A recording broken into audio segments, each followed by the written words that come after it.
side.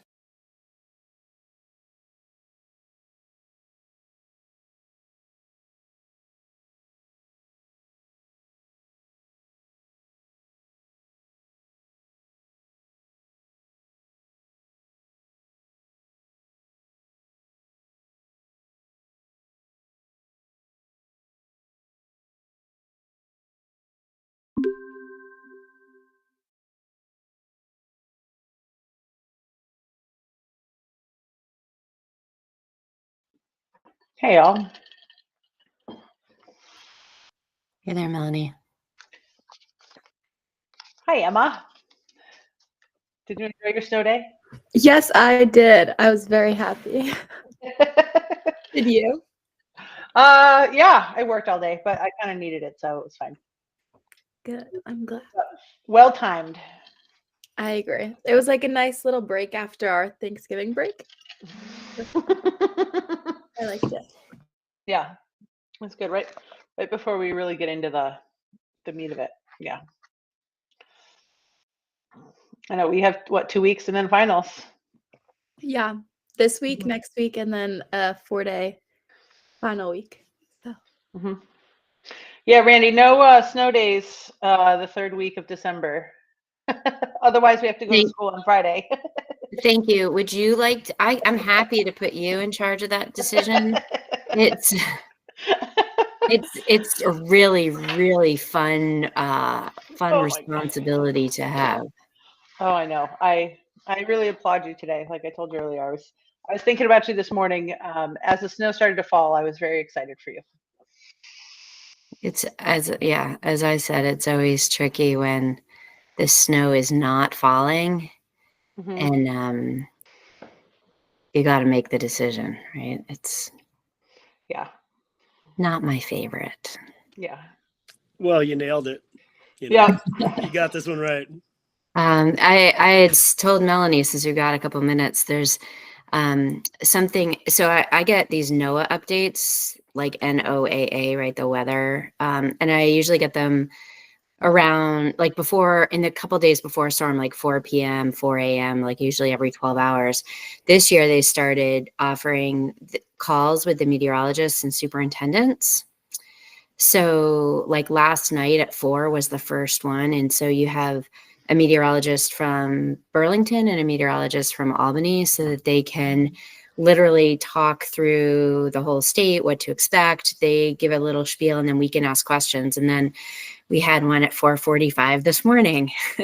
So a whole bunch of us are on at 4:45, and, they're talking a lot about Burlington. And then I asked, I was like, okay, just to be sure, like you're saying, we're going to get this wave coming in, a brief wave, and then it's going to pause, and then it's going to pick up again, and we should expect heavy snow all day. And then the Burlington guy's like, I'm going to turn this over to you. I don't remember the guy's name, from Albany. So he's like, you're in Manchester? I'm like, yeah, we're at the mountains, like Londonderry and Manchester. And I just want to have a good sense of what you're expecting and, what your confidence is in the storm. And it's great. Like, I was like, this is great. And we had transportation on, facilities on, and me. And so 5 o'clock, we were like, yeah, this is the right call with what we got right now. But it's a nice new service. Like, I'm pretty psyched about it. It feels good. And it's only superintendents in Vermont that are on the call, which is also pretty cool. So yeah, that's great.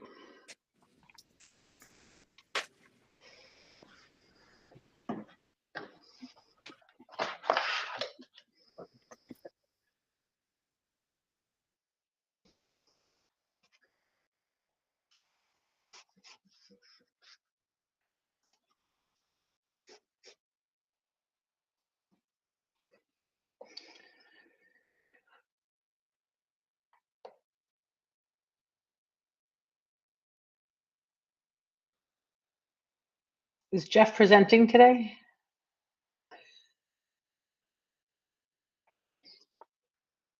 I don't think so. Randy, are you running the Google Meets? I think Dawn is on. Yeah, okay. Dawn's on. Okay. And she manages that. Just curious. Yes. Yep.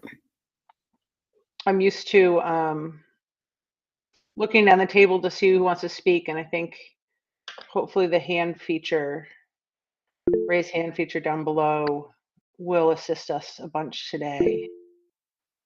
I think it will be helpful if we can have board members have their cameras on, because at least that will move everybody to the first screen in the beginning. And then if you use the hand raise feature, that will also help kind of Okay.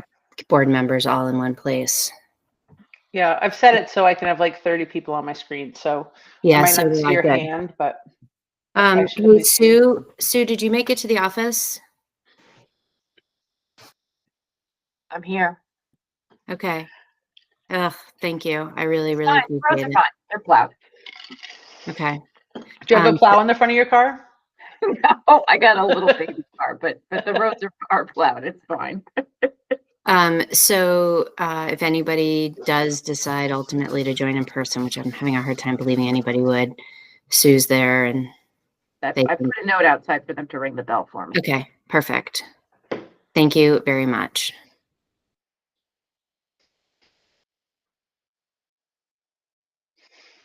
Let's see. 4. Maybe I'll adjust to have more than 30, just in case. It does look like, let me just kind of check off my list here. Rogan's here, Jeff's here, Lindsay, Kelsey, Dick.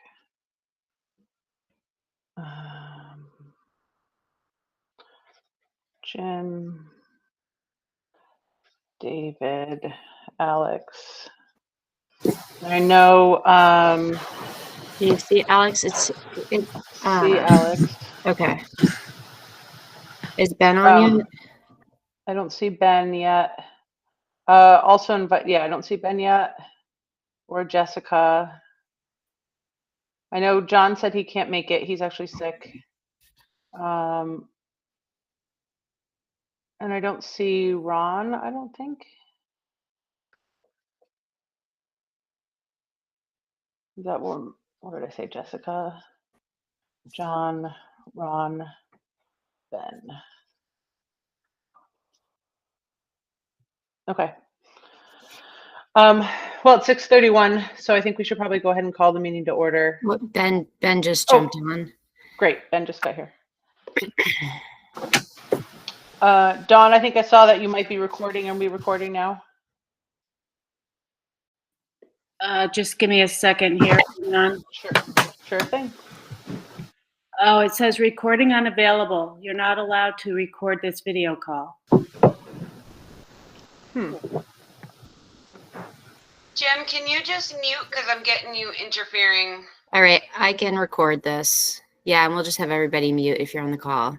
You can record it? Yep, I'm starting it. Okay. Okay, I think you are all set. Yes. Okay, great. So we'll call the meeting to order at 6:32.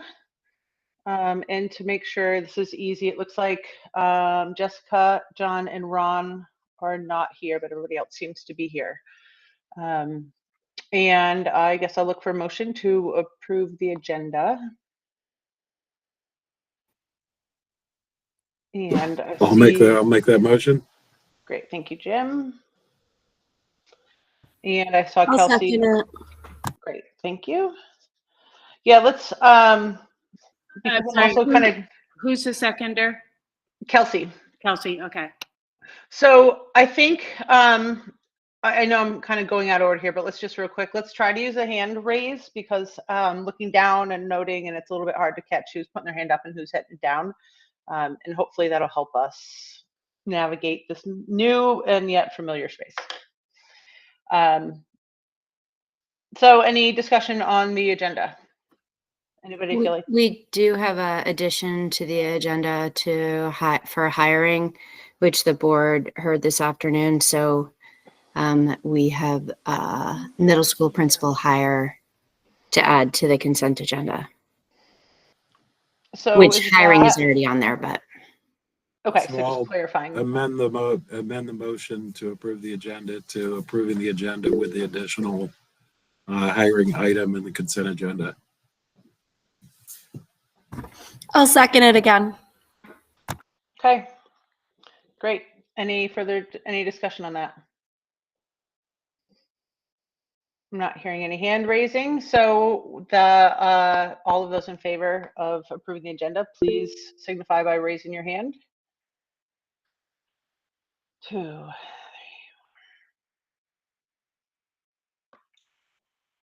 And anyone opposed? I'm seeing no opposition. Any abstain?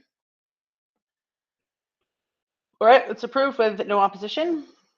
I'll just call it out that way. If I mess anything up. We do have public comment next on the agenda. Is there any members of the public? It looks like we have a few that wants to speak. Now is your first opportunity, and we'll have another 10-minute public comment at the end of our meeting. Do you want to have public raise their hands if they want to speak? Yes, please. I'm not seeing or hearing from anyone.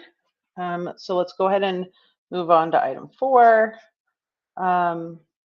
Review the board goals, which is in your agenda packet. I'll just take a quick minute for us to read those.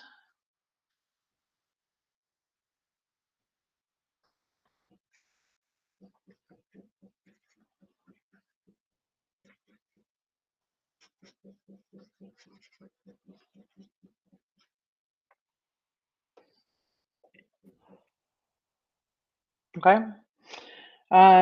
So let's go ahead and move into executive limitations. Item 6, draft. Yeah. Do you want to approve the consent agenda first? Oh, I move the consent agenda as revised. I'm sorry. Thank you. I appreciate that.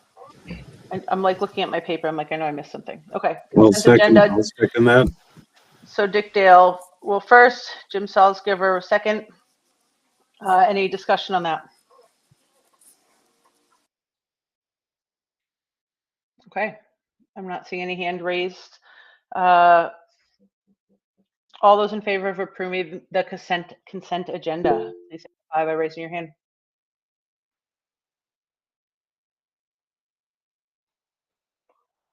Okay, all those, anyone are opposed? Jeff, was that you just putting your hand down, or was that, okay. Anyone abstaining?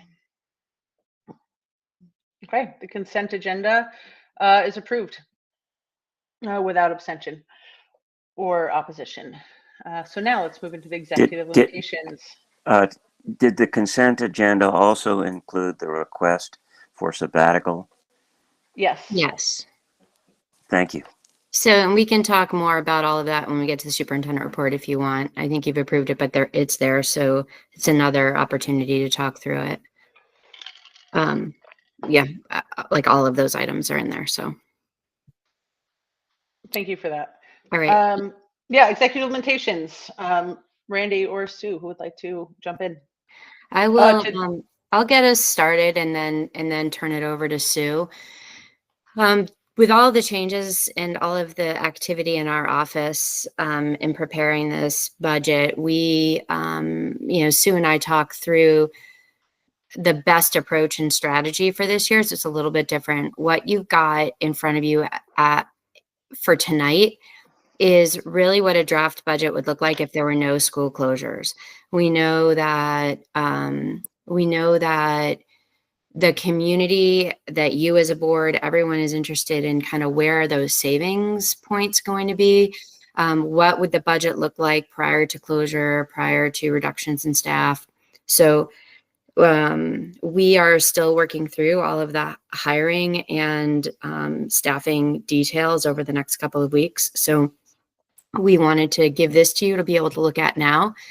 When we meet on this, and Sue will talk through what you're looking at today. When we meet on the 16th, you will essentially have another copy of this budget but with the actual recommended budget for FY27, we're talking through having an additional column in it so that it's a familiar format for you. You've got all of the details. You're able to see what's presented tonight, as well as the updates with the real recommended budget for FY27. So there's not a lot to necessarily discuss tonight. It's more of a kind of starting point. And we've got many meetings over the next couple of weeks. And when we meet on the 16th, you'll see more. So I'll turn it over to Sue and she can talk to you about what you're looking at. And then we're happy to answer any questions that you have at this point.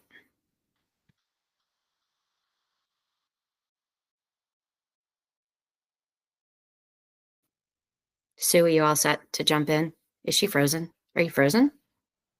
She, I think, is frozen. She does not seem to be moving. She does not seem to be moving. Sue?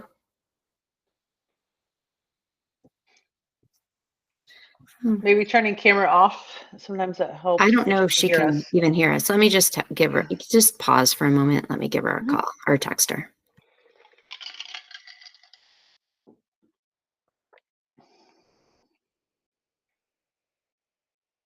Yeah, and folks, please, if I miss you and you have your hand raised or commenting, I haven't run a board meeting on Zoom in a bit, and as I'm trying to like look through all the faces, it's new. Well, it just said Sue left the meeting, so she's probably trying to sign back in. Yeah, I just sent her a message. So yeah, I think that's, with our luck, the office just lost power. And here she is. She made the trip out to do this meeting, so we had the in-person thing. We'll see what happens. She's messaging. Yeah, she's trying to get back in. Okay. Would it make sense to move to the monthly updated work plan? Or we can jump to the superintendent report if you want. Yeah. And then she can hold off. We'll see. She said she's trying to get back in. Is that okay with folks if we just jump to the superintendent report? So we're not. Okay. So there's, I'm going to start with, we've actually got a number of topics that I covered in here that we'll be talking about throughout the meeting. I'm just going to run through this. We're going to talk about the sale of the schools a little bit later in the agenda. We did have a request for a sabbatical, which was just approved. I believe that the requester is on this call. So that was just approved through consent agenda. Essentially, all of the requirements under the agreement for a sabbatical request were met, and Johanna approved it, and I mean she supported it, as did I. I think that there's some really great opportunity for teachers to do some pretty solid work in preparation for the middle school. And my biggest request was making sure that the work that's associated with the sabbatical is really tied to the work happening in our schools, and it's done in concert with teachers and with the principal. And so that was all happily, I think, willingly accepted. And so I am excited about the work that Cliff will do as he as he takes a sabbatical. It's a spring, second semester of 26-27. So Cliff, it was approved. So the interdistrict choice we're going to talk about again. I think probably there's quite a few people on for kind of closure on the middle school principal process. It did take us some time to work through the process. For those folks who are not board members who did not hear, the board just approved the hire of Christopher McGuire, who is the principal at the Mount Anthony Middle School. He has extensive experience as a middle school teacher, an associate principal, and a middle school principal.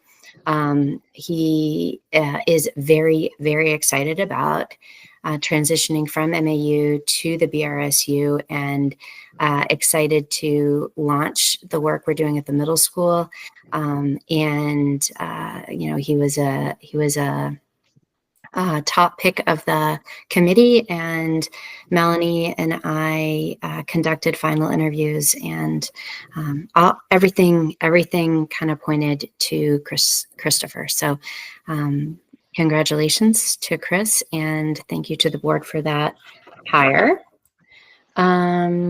What else is on here? Transportation, we're going to talk. Oh, I wanted just to let folks know that we've been working on the transportation challenges and details with Sunderland and Danby Mount Tabor students. That information is in here. As I said, communicated all the information to families.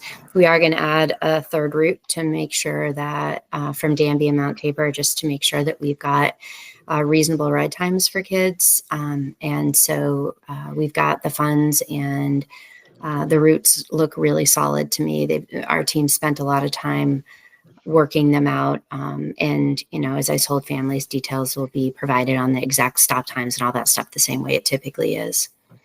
We are in the process of teacher reassignment right now. We opened that up on Monday.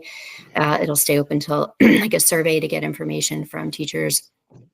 And next week we've got meetings to use seniority to place people. I'll say that it's actually been a really interesting process for me. I've had a lot of communication with a lot of teachers, and one of the things that I said in my communication to them on Monday, I guess that was yesterday, was, this is a great opportunity for all of you to think about, is a change good for you? Is there a grade level that you'd like to try, or some in a new spot? Like an opportunity like this can be really invigorating for teachers and for staff. And I've had quite a bit of communication from teachers who are really being incredibly thoughtful about what they can kind of bring forward to this moment for them in their careers. And I'm excited about that. It's definitely, there's definitely a level of concern and stress, as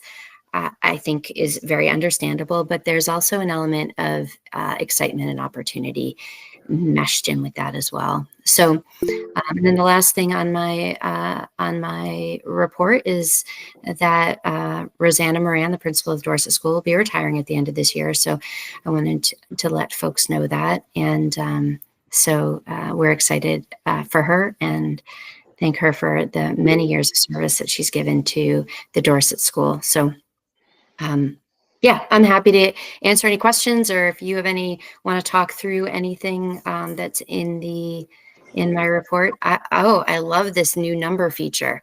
Okay. Can you all see the numbers here too? That's terrific. Okay. So it looks like it's Great. Lindsay, and then Emma, and then Kelsey and Jeff. So I'm just going to follow the numbers. Actually, you can sort of do that too. Lindsay, we'll get started with you. I just have a question, because it says on December 1st, employees would know who the principals were going to be for the buildings. Is that made public yet? Because I haven't heard anything, so I wasn't sure if that was. Yeah, they were all announced. I did let everyone know yesterday. I will share. I can share all that information with you. I will also send it to you. I apologize. I had every intention of forwarding that same email to you as board members, and I did not. But yes, principal. They know all of it, and I will definitely forward it to you right now, or like right when the meeting's over. Yes. On the Vermont School Board Association newsletter, it said that Vermont is the lowest pupil to staff ratio in the country, and I'm just wondering also if that will change at all with the teacher reassignment with the new regional middle school, because obviously we're trying to get everyone to one building, but wondering if that would change the ratio that we have going on already in the year. Yeah, it's a great question, Emma. Yeah, historically and current practices are that Vermont has a very, very low student-teacher ratio and staff-student ratio. Ours in our system is variable. It will be I always get the words wrong. There will be more students per teacher as we move forward. The consolidation process will offer stability in class sizes, so we won't have some of the huge fluctuations that we've had historically with, class of 17 next to a class of 4, right? So there'll be a lot of stability, which will help our ratios be, in my words, healthier ratio. We don't have some of those really small numbers. I think the bigger picture of that is that we continue to have a very, in the state, across the state, really high numbers of paras employed to support students compared to the rest of the country, which, is something that I can tell you at state level conversations, they're continuing to talk through and try to address. But all of the statewide legislative reform that is, I'm going to speculate, going to be another driving force of the next legislative session. We'll also be looking at all of that. So locally, as well as at the state level, it's definitely a topic for us to keep looking at. Thank you. Kelsey. Two things. I want to say one, that Rosanna will definitely be missed. I hope she has a great retirement. And then two, based on what Lindsay's saying, I know you're going to fill in the board, but are we going to communicate to the BRSU community as to who's going to be in one building? Because obviously Rosanna's retiring, so somebody new will be at the Dorset School. All of it will go out to the community tonight. I wanted to wait for tonight to send it out. So tomorrow is when the letter will go to the community. And I'm happy to share with you where folks will be right now. If that's probably a lot, I think a lot of the teachers are on and already know. So I'm happy to share with the board if you're okay with that, Melanie, for me to jump in and share that now. So I'm doing this from my mind right now. So I know who they are, but just if I forget a spot, just remind me. So I'm for the sake of the sort of the current moment, I'm referring to schools by familiar names. One of the first things will be to change names and all that stuff. But for the sake of everyone understanding, I'm using current names. So at the Dorset building, Carolyn Perillo will be the principal. At the Manchester Elementary building, Jennifer Turner will be the elementary principal there. I'm calling it Taconic and Green Middle School for now, will be Christopher McGuire.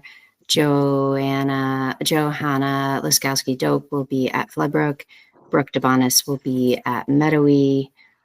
We still have details on assistant principals and APs, assistant principals and student service coordinators.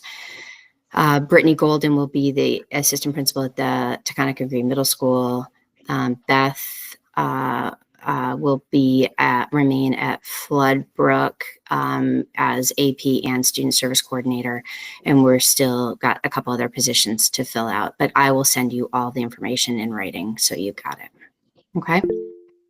Thank you, Lindsay. Randy, I'm just looking at the email that was sent for the bus routes. And I just wanted to make sure that the times that were given, I see that some are over the 60-minute threshold that we were talking about. But is those ride times including stopping at all the stops, or is that just doing the route, like from start to finish without stopping at any of the houses? Oh, no, it includes the stops. That's the way we design all of it. So when you add up all the times for the stops, those are the numbers. And, there are a few high school kids that will be over 60 minutes. From what I understand, that's what it's been historically as well. But yeah, yep. And so I just want to make sure too. So there's two buses. One bus will drop off at Dorset and one bus will drop off at Manchester. So it's no longer, maybe it's not one bus now that stops at Courier and then continues on to Manchester, but now it'll be two different buses. Or is there going to be a bus drop off at Courier and then you take another bus to Dorset or Manchester? Am I making sense? Probably not. Are you asking if there's going to be a transfer at Courier Well, yeah, I just as wasn't part sure. of the routes? Like, if my kid gets on the bus to Dorset, it goes to Dorset, and then my kid gets on the bus to go to Manchester, that bus goes to Manchester. Or is there one bus that's going to pick all the kids up, and once they get to a certain spot, then they split off to different buses? I did not ask that level of detail on the routes. So I can't answer that right Okay. now. So it would be I think what you're asking is, do the 3 buses go to 3 different places, come together at Courier, the kids split up and then get on the right bus to go to their school? Or do we have loops that are combining? I can't answer that right now. Okay. Jeff, I see you have your hand up. Yeah, thank you. I've got 3 questions on items. Or not the first one's not a question. It's intra-school choice. I don't have a problem with retaining the current procedure, but there is a policy on that on the website that I think is a little misleading because Hey, Jeff, I'm going to cut you off just because we have a discussion item on that coming up. I'm wondering would it make sense to wait till then so that we can all kind of respond and focus on that specifically? Yeah, that's fine. Okay. So next, I'll wait on that one. Is relative to the transportation question. Bill Drunsick at the last meeting we had suggested that we look at the district as a whole and do the most efficient transportation as possible. I guess he was looking at the possibility of Sunderland kids maybe going to Manchester, and some Manchester kids conceivably going to Dorset, and maybe some other types of considerations to way to make transportation the most efficient and the least cumbersome and problematic, I guess, for parents as well as kids. Is any consideration being given to that? The numbers and the class sizes work out very, very well with the proposal that I've made in the past and that we've talked about. So for me, it's really important that that we are able to maintain 2 classes per grade level at both the Dorset Elementary Building and the Manchester Elementary Building. And for me, starting to look at the district and determining addresses and ride times without being able to know which students are where creates a level of instability and complexity that is difficult for me to feel confident in. So I guess the answer is no. And I'm not willing to support something that doesn't provide 2 classes per grade at each school. Right. I'm not suggesting that. I just wondered. I think he was indicating that it may make sense to be more efficient if Sunderland went to Dorset as opposed to if Sunderland went to Manchester, MEMS, as opposed to being shipped all the way to Dorset. Things of that nature. Looking at the district as one, well, we are one district, and just forget about town boundaries and just look at the most efficient way to transport people. But apparently that's not on the table, is what you're telling me. Yeah, I'm saying that efficiency could come at the cost of educational stability and opportunities. And so I'm not really willing to do that. I would, if we put the Sunderland kids at Manchester, then I don't have 2 classes per grade at Dorset. And then I have to try to figure out where do those kids live in Manchester, right, or Sunderland that I could get there. But it fluctuates. Right. Well, that's what they would do if we were all one town in one district. But in any event, I won't belabor it, but apparently it's not an option, although I thought it was a good idea. I thought it was a good idea too. I think it's workable, but you obviously don't. The Courier idea.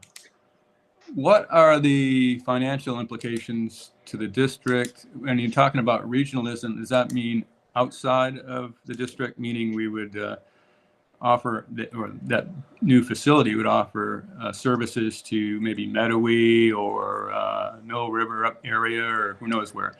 I'm just trying to get an idea of what the concept is and what the tax implications may be, and who the ownership would be. Would it still be T&G or would it be somebody else?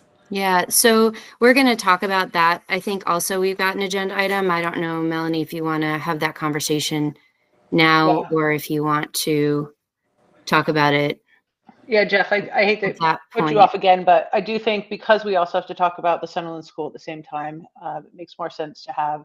Right. And we'll be voting on that then. So we'll be voting on. There's an agenda item 7. Yeah, I see it. I see it. Yep. So and that would be voting on whether or not we plan to keep or I guess the next steps in managing those 2 facilities, and that's where we will. Yeah. So I plan to dive deep into that. Right, but that agenda item, at least in the notes, I don't, unless I didn't read it as carefully as I should have, doesn't really entail the proposal, does it? But anyway, we could talk about it then. Fine. No, it doesn't. Yeah, I agree with that, Jeff. It doesn't have a proposal. I'm assuming. I'm anticipating we would make a proposal either for both at once or one at a time, because the item is just to discuss and approve. Very good. Thank you. David Chandler has his hand up. Yeah, I have a question. Maybe it's a silly question, but looking at the sabbatical, if he was able to take the sabbatical the second semester of this year, then he'd be back in time to help with the formation of the new middle school as it's starting. So I was wondering if that was something that was considered, or was possible, or if there are practical reasons why it can't happen. The requirements in the agreement are that he would have to request by January 1st of this year for a sabbatical next school year. So if he was interested in a sabbatical this year, he would have had to have requested it this time last year. Okay. But I mean, the logic of it is you always try to do things. What is it that I say? The letter of the law shouldn't always interfere with the spirit of the law. And so if he didn't know that things were going to happen by January 1st last year, so he wouldn't have been able to apply for it. Maybe. Anyway, I was just thinking if it could be done, it does make sense to try to get it done sooner. But I get it. Wouldn't that put us in a position of having to hire somebody in the next 4 weeks? Yeah, that would be for sure a very challenging situation for us to navigate right now for the remainder of this school year. And I don't think that there's anybody, probably including the requester, who's sort of prepared for that. Okay, thank you. And I think when it comes to, from my perspective, when we have some guidelines within the agreement for, I do think it's important. I don't think the spirit on this one. I think it's important that we be careful about, setting the a idea of the precedent for sabbatical last is a minute really good requests. idea, and it seems very well thought through. So just supportive of it. Thank you. Kelsey. I just want to make sure I understand, because clearly I misread this. And I just realized it. So it's the sabbatical is for next winter, not this coming winter. It's like next. Sorry, I'm like. Oh yeah, I might have put it in wrong. It's 20. Yes. No, it's in there. I haven't been feeling well, so yeah, it's for really the winter and spring of 27. Okay. Thank you.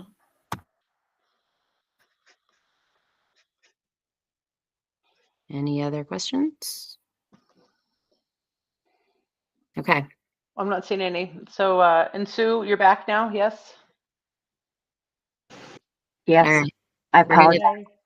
We're going to turn it over to you, Sue. We're going to jump back to the FY27 budget. And I don't know if you heard, I explained sort of the rationale and what they've got in front of them. So I'll turn it over to you to share what's on their paper. Sure. So I shared some updates, some very small staffing updates that have been included. I think you guys already were aware that we did not fill a halftime interventionist this year. That carries into next year's budget.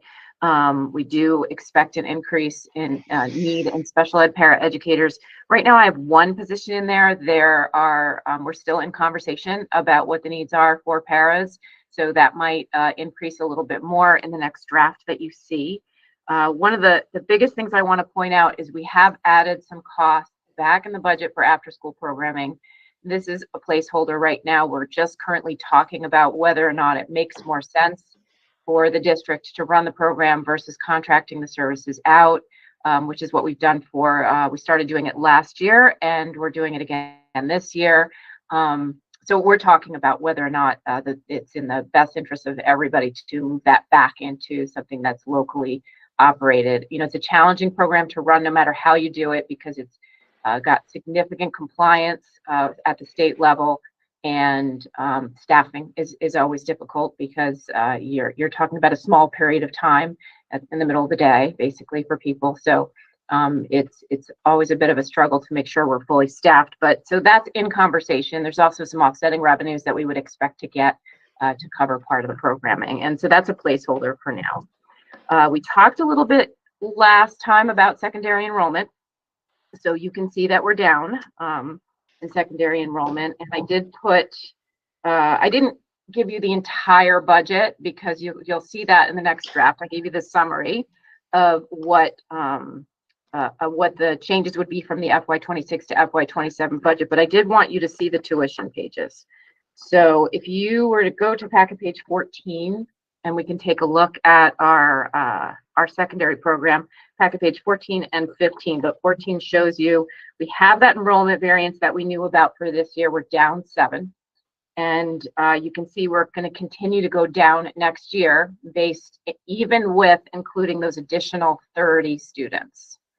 So the question I have for you guys is, and obviously this is not something we'll decide on today, but it's something that we're going to have to make a decision on before the January draft, is does it make sense to include all 30 of those students? They didn't all show up this year.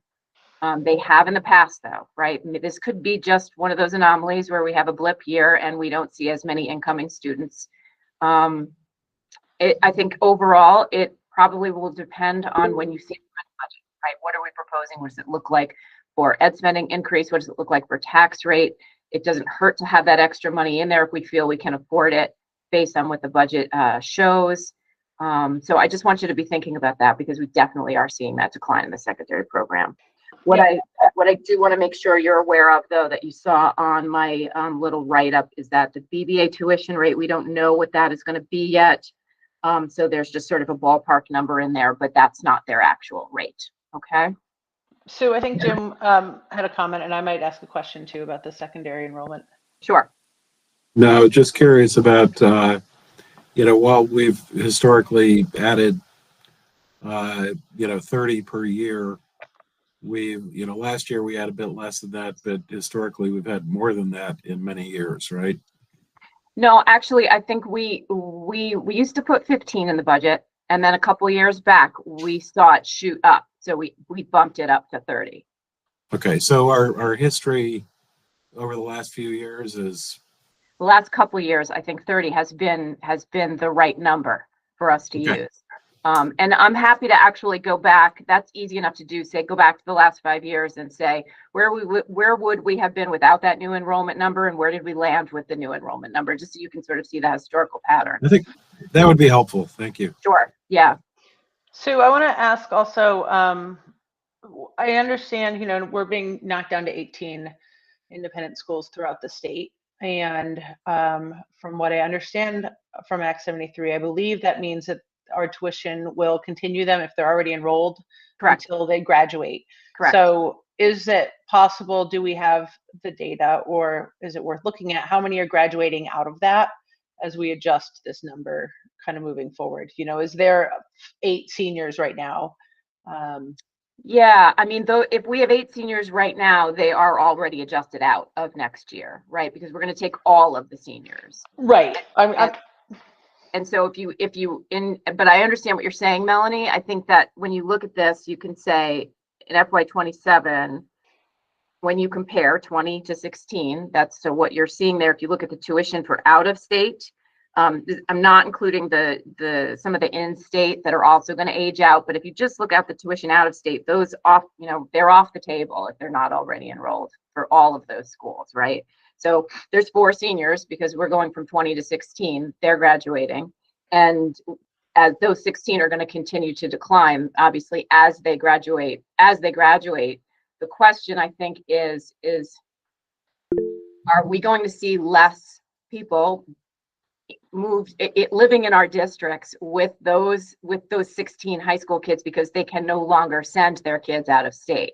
So are we going to see those 16 kids not only age out, but also not end up going to BBA, right? Or Long Trail or another a school that is still approved in the state? That may be likely, where we're going to continue to see that declining enrollment because those students can't go to those schools, so we're not going to pay for them. Right. Thank you, Sue. Emma, you had your hand up. Did you still have a question? Yeah, I was just curious. I don't know, as the conversation continued, I wasn't sure if this was a dumb question, but the kids that aren't in the system anymore, are they just choosing to go somewhere else, or are they moving, or like where are they going? Yeah, no, that's a good question. So what we often see is that we have larger graduating high school classes, so a larger graduating 12th grade than an incoming 8th grade to 9th, because those 8th graders, when they leave school, they're moving up to this tuition page, basically. So that's one of the gaps. And then we have that sort of influx of people that are moving in order to take advantage of choice in our communities. So that's why we put those extra 30 kids in. So even though we see more kids graduating in 12th grade than 8th grade moving in, we also see people moving into the district. This year, we're not seeing as many people move in. We always have people moving in and out, and we do tend to see that sort of offset each other. This is it's also interesting to me because we are seeing enrollment decline sort of across the board, right? It's not just in TNG.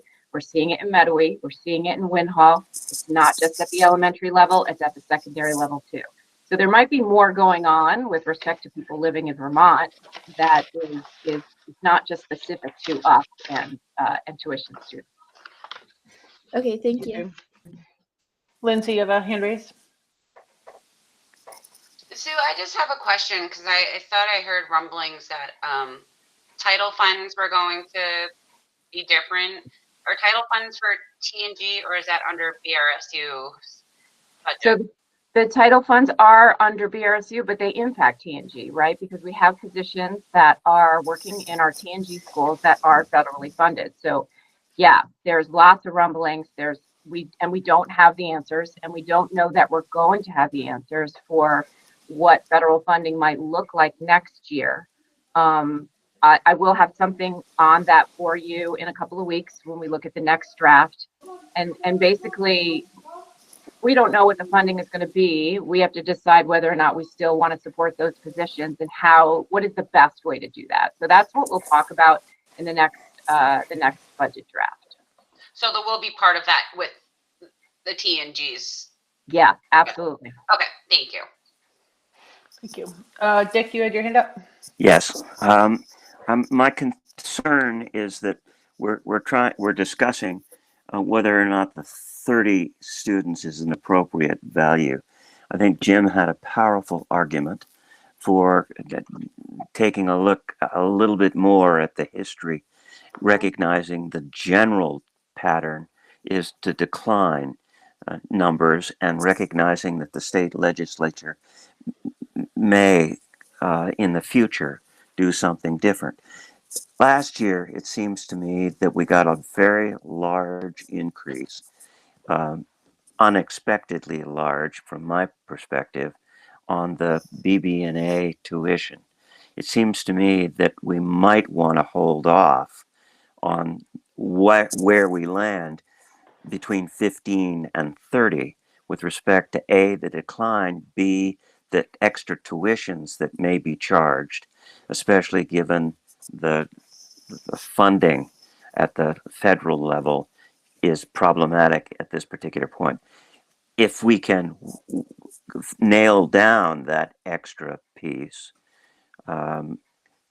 we approved the budget early in January, as I understand the process.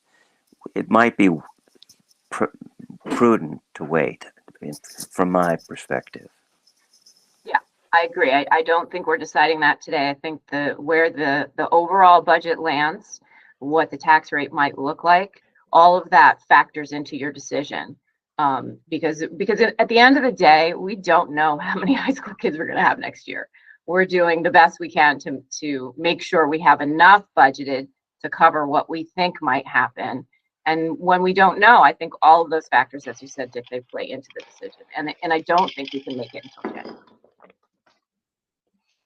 Thank you, Dick. Jim, you're up next.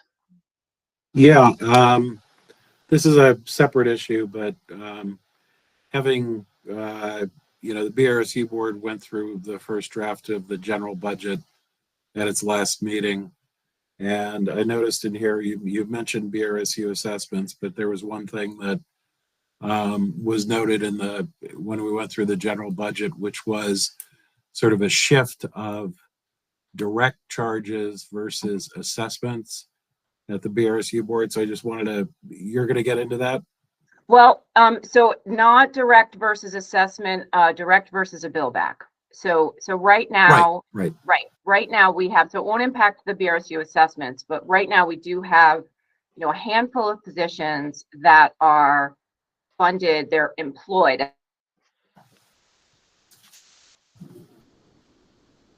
Oh, she froze again. Randy, is it something? Yeah, Sue, we lost you again. I believe that what she's referring to are positions that are currently in Taconic and Green and will be shifting to the BRSU. Sue, are you there? All of that I think you'll it's the, see in the next. So I think it's the reverse. Well, there were we know a couple of positions because of the closure of schools that were part-time because they were shared between two schools.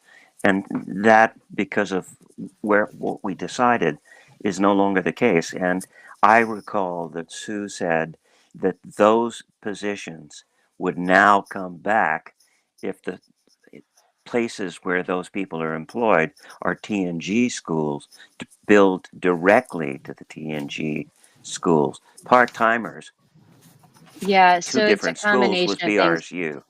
It's definitely a combination. There's paras who will be moving. So there's shifting of positions. And we can let her just kind of refer, but it's both ways and how it's going to shake out. We'll definitely see that in the next iteration because we'll be able to see the comparison and draw which para positions are moving from TNG into the BRSU, which BRSU positions are going to move into TNG. It's both ways for different types of positions, just with the changes. I just wanted to kind of make everybody aware that, we have a tendency to, we're looking at in this budget seeing a rather significant increase in BRSU assessments, but we always have to recognize the fact that BRSU does a bunch of stuff for districts. Some of it gets paid by the assessment line, and some of it gets a direct billing. So we always need to, we're always tending to have shifts between, at what level we have the expenditures. And just when you look at the TNG budget, you need to be aware that whether it's directly in the budget or it's through the assessment, you've got to kind of keep that in mind when you're looking at the TNG budget. How it's coming down from the SU. It's a complication. There she is. Well, we wanted to let you finish because this shift of positions, we were just discussing when you left that there are going to be some positions going from TNG to BRSU and some going from BRSU to TNG. And that was sort of where we got stuck because we weren't sure entirely where you're going with your comment. Yeah, so the positions are going from BRSU, current employees at the BRSU, to shift to being employed at TNG or Medowee, where they will actually be working. And so as far as a budget impact, there isn't any. because it's either billed back just on a different line item, or they're actually employees and you're going to see their salaries, medical, and benefits. And really, it's just to sort of clean up these places where we have had shared billing over time. And it's, for staff, you don't want to just switch employment, right? Because they have to, they're where their paychecks are coming from, where their insurance is, all of that stuff. So we don't just do it at the drop of a hat. We do it when it makes sense. And this is a good time. It's when it makes sense because you guys have a lot going on with reorganization. Thank you, Sue. Jeff, you are up. Yeah, well, Sue, are you done, or I'd be happy to wait until you're done with your presentation? No, I mean, I wanted to point out a couple of things to you. I think that we talked about new enrollment, and I think the only other thing I wanted to point out was in FY25, you remember we ended the year with a larger surplus than we anticipated. We used our anticipated surplus towards this to reduce this year's ed spending and tax rate, but we still ended up with a little bit more of a surplus. So moving into FY27 under statute, we have to do something with that fund balance. We can't leave FY25's known fund balance just sitting there. Mm-hmm. So we have to decide what to do with that $700,000. And we don't have to decide that today. Right now, I've shown it as a reduction for FY27. We don't have to do that, but we have to do something with it. So we can ask the voters to transfer it into a reserve. We can use it to reduce taxes. We just have to make those decisions. So I just wanted to point out that that's on the table, something for us to be talking about come January. Great. So can I ask you a couple of questions now? Yep. Yeah. Okay, thank you. On reorganizing, let's see, reorganization planning, I guess is the item that's under the summaries, item 6, I guess it is. So let me start with this year. On this year, looks like we're overspending that line item by quite a bit. And I understand the bottom line is what's important, but could you give me an idea of what we've spent it on thus far in this fiscal year, and what Jeff, we plan? Can you just give us a page number? I could, but my computer. I think it's 11. Just timed out. Page 11, line 6. Great. I'm sorry to interrupt you, Jeff. I thought you were. And so, yeah, and just trying to get an idea as to what we've spent it on so far this year. I assume a lot of it has to do with, design in the middle school and things of that nature. What we plan to spend it on over the next 6-7 months, and what the FY27 amount is, what we're looking at doing. Is that, if that's earmarked for anything or not? Yeah, so the 337 that you're seeing under anticipated is the total for the contracts that we have in place right now between Truex and Cato, right, Randy? So what we've spent to date, we haven't spent that 337 yet, but those are the contracts that we have in place. So there's potential to spend the full contracts, or that some of that could trickle into next year. Okay, so that's one contract with one entity, essentially? 2 contracts with the engineers entities and the architect. Okay. So it's for both of those. So it's for both the work on the building, and Randy, jump in, please, because you know much more about this than I do, both for the work on the design and preparing for the reorganization of the buildings themselves. It's not just the design, because the architect's the one doing the design. I'll let Randy jump in because she's much more involved in that side of it. Yeah, so it is both architect firms, the engineer work that we've had done, and including the renovation proposals. So it's all the work happening with T&G, and so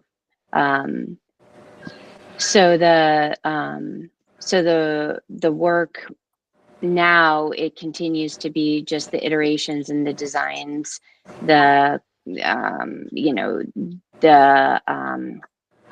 when we did that was last fiscal year. Sorry, I'm combining. I was going to say the facilities analysis. There was part of that, I think, in this fiscal year.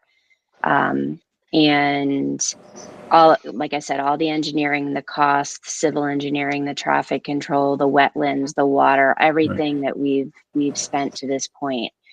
There's still more detailed work to be happening the remainder of this year. And then as we look ahead to next year, it is, we put in for the 75,000 anticipating that there's still going to be work happening in the at this point. I'm not confident that we are going to hit a May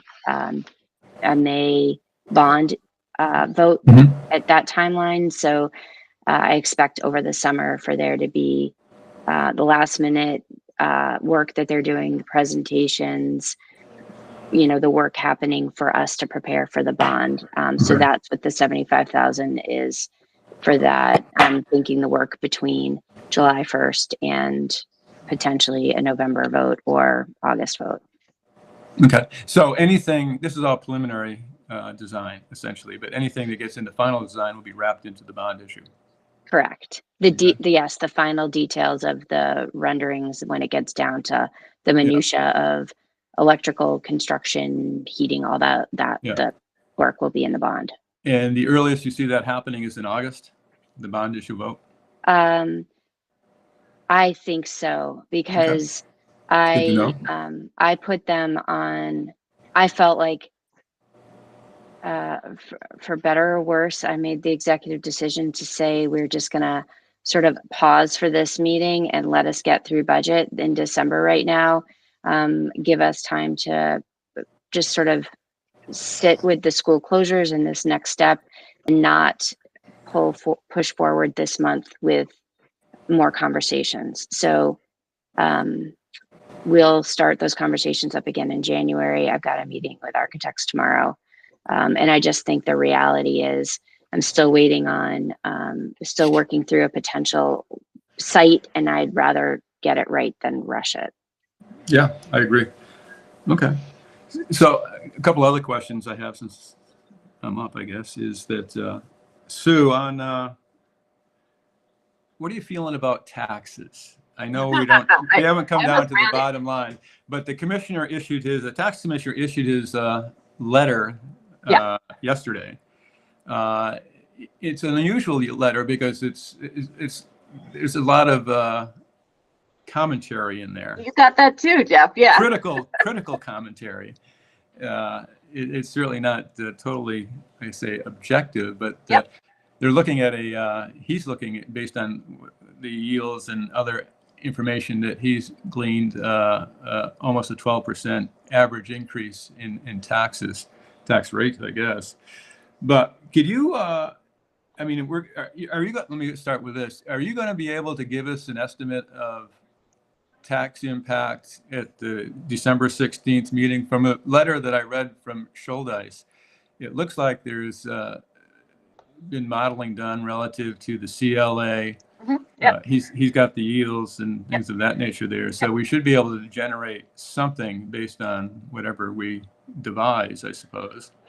Yeah, the only reason I did not do it for you for this meeting, obviously we just got the yield yesterday, but we are still sort of struggling to get the state to get ADM right. Yeah, right. So you guys are so big and there's so many components to it that I'm not confident that the estimate that the state is running right now for long-term weighted pupils is correct. Right. Gotcha. So I'm more confident with Medowee and Windhold's numbers, not so confident with T&G. Okay. So that's why I haven't run it for you. Right. No, that's fine. I mean, we'll have it. The 16th is fine. I'm just curious about that. But given the fact that the legislature apparently used a boatload of what they're calling one-time money, which I would call basically surplus ed funds and general fund monies last year, I'm not sure they have much in the waiver law to lessen the blow. It looks like it was, I think, a mistake what they did last year by expending a huge amount of money to bring the rate down, which I enjoyed having a lower rate, but I'm not sure where that leaves us this year. But also, could you explain for all of us, I suppose, you indicated in your narrative there about lower ADM and that we're looking at, and why that's important, and why that puts pressure on the tax rate. Right. If you could, please. So ADM is average daily membership. It's basically a count of our students between for a 20-day period after school starts, and then 20 days out. We have like 10 days into school, they count 20 days. And so whoever's there during that period of time gets sort of an FTE. if somebody were to be there for only 10 out of the 20 days, they'd be counted at 0.5. Someone is there the whole time, they're counted as 1. So it's like an enrollment number, but at a very specific point in time. So we're all capturing that data at that point in time. And there's long-term weighted membership, which is the number that sets your per pupil and then sets your tax rate. When we look at our tax rate calculation, long-term weighted ADM is calculated based on a 2-year average of our ADM. So that's why ADM is important. If we are seeing a decline in enrollment, we're going to see a decline in that 2-year average. And then we're going to see a decline in that long-term weighted ADM figure, which will then impact our tax rate. So if enrollment goes down, if just across the board, if all other numbers were equal, enrollment went down, taxes are going to go up. That's just what's going to happen. Okay. So, which is also why if enrollment goes down and we're able to cut costs because we have less students, maybe need less teachers or are spending less money, that's how we offset that. And that's obviously not what we see in most cases across the state.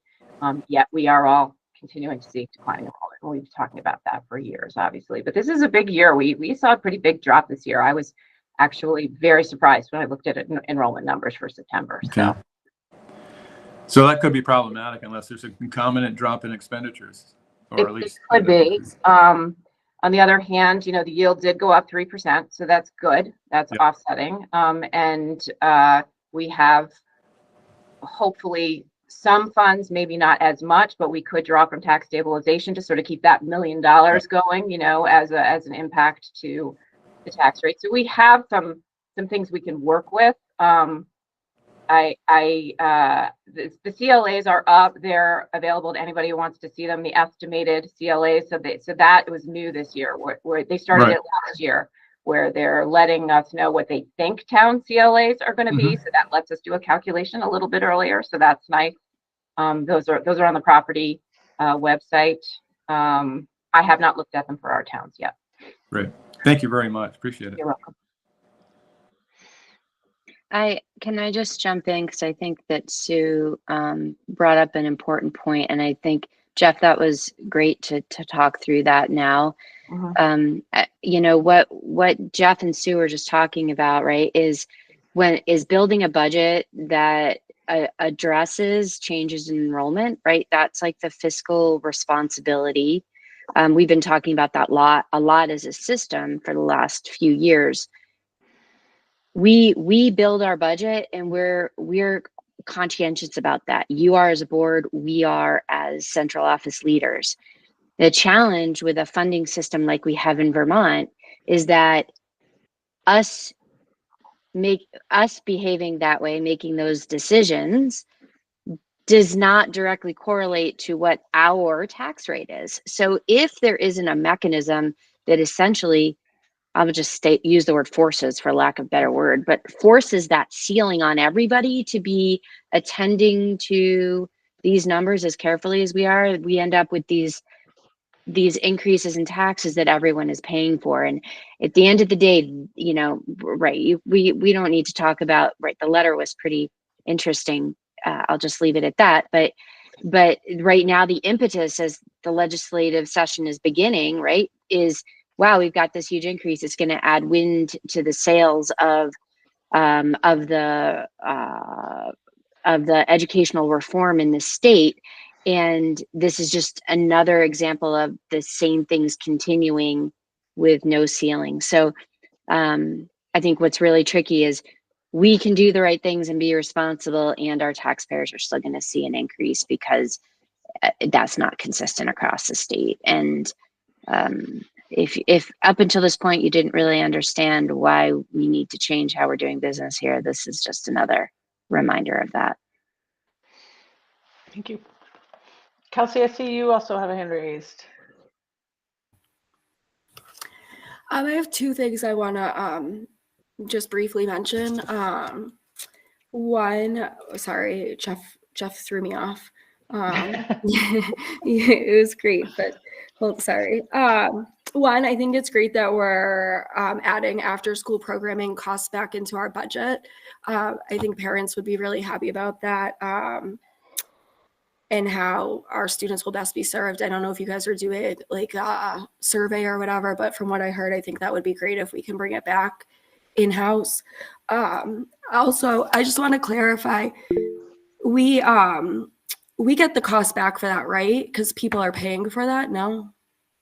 So, not all of it. So Okay. some of it is locally funded because we're not going to break even. Right. But yes, we do charge, and parents can apply for subsidy through the state Yep. system, and all of those things can happen. But it's not typically a break even program. Okay. And then one last thing, and I know I'm going to sound like a broken record here, but I have to say it because we're talking about budgets. We've been talking about restructuring the schools. But once again, I think it would be wonderful. And I think a lot of our parents would think it would be wonderful if we brought back foreign language in the elementary school, even if it's not starting in kindergarten, but in third grade. Our Global Ends statement talks about equity-minded global citizens. And I just, I thought there might be a little blurb about how we're bringing foreign language back in our budget, and I don't see it there. And I think we're going to lose more families, coming up, and we're going to keep seeing, lesser people enrolled. And I think if we want to keep families in our district, that is a strong way to do that. I think people were very unhappy when foreign language came out of the Dorset school. And anyway, that's it. Sorry. I just want to jump in about after school programming. We, as Sue said earlier, we are really trying to determine what the kind of best option is for us around after school programming. Us operating it ourselves comes with a whole host of additional challenges and expenses and oversight. And we have really struggled to have consistent staff to work at the program as well. So we are trying to really weigh the options. We've had a number of meetings. We've been reaching out to, other partners who are very experienced with this work, and trying to get those partners to be willing to kind of open a program at the current Manchester Elementary and Dorset.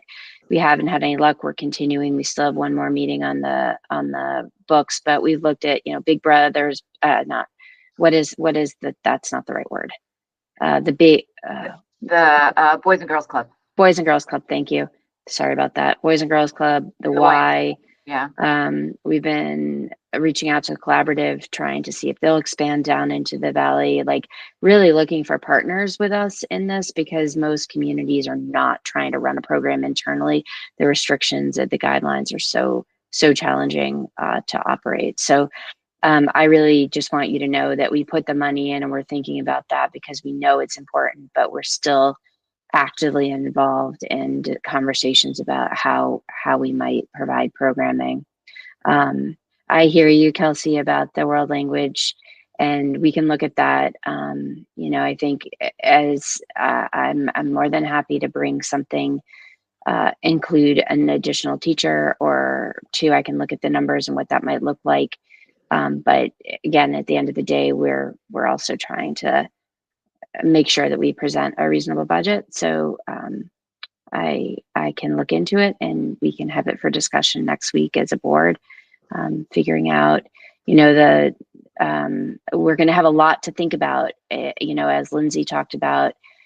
I'll be coming with if we don't have title funds, what are we going to present locally? We're in a tough budget season, and decisions need to be made and priorities need to be considered. So I'll come with it, but ultimately we'll be having to make some big decisions, and academic intervention for me and that additional services is probably going to be a priority recommendation for me if I'm being totally transparent. But if we're not faced with any challenging decisions like that, who knows what you'll see come next in 2 weeks. We meet on the 16th. So.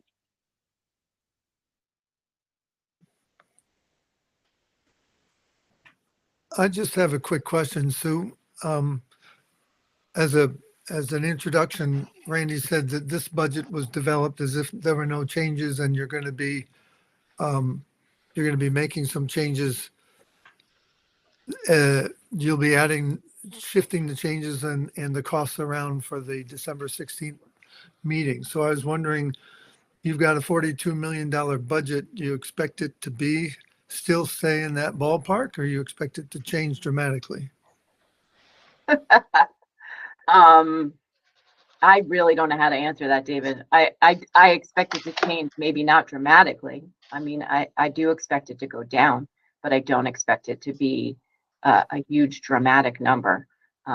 We're still working through it, and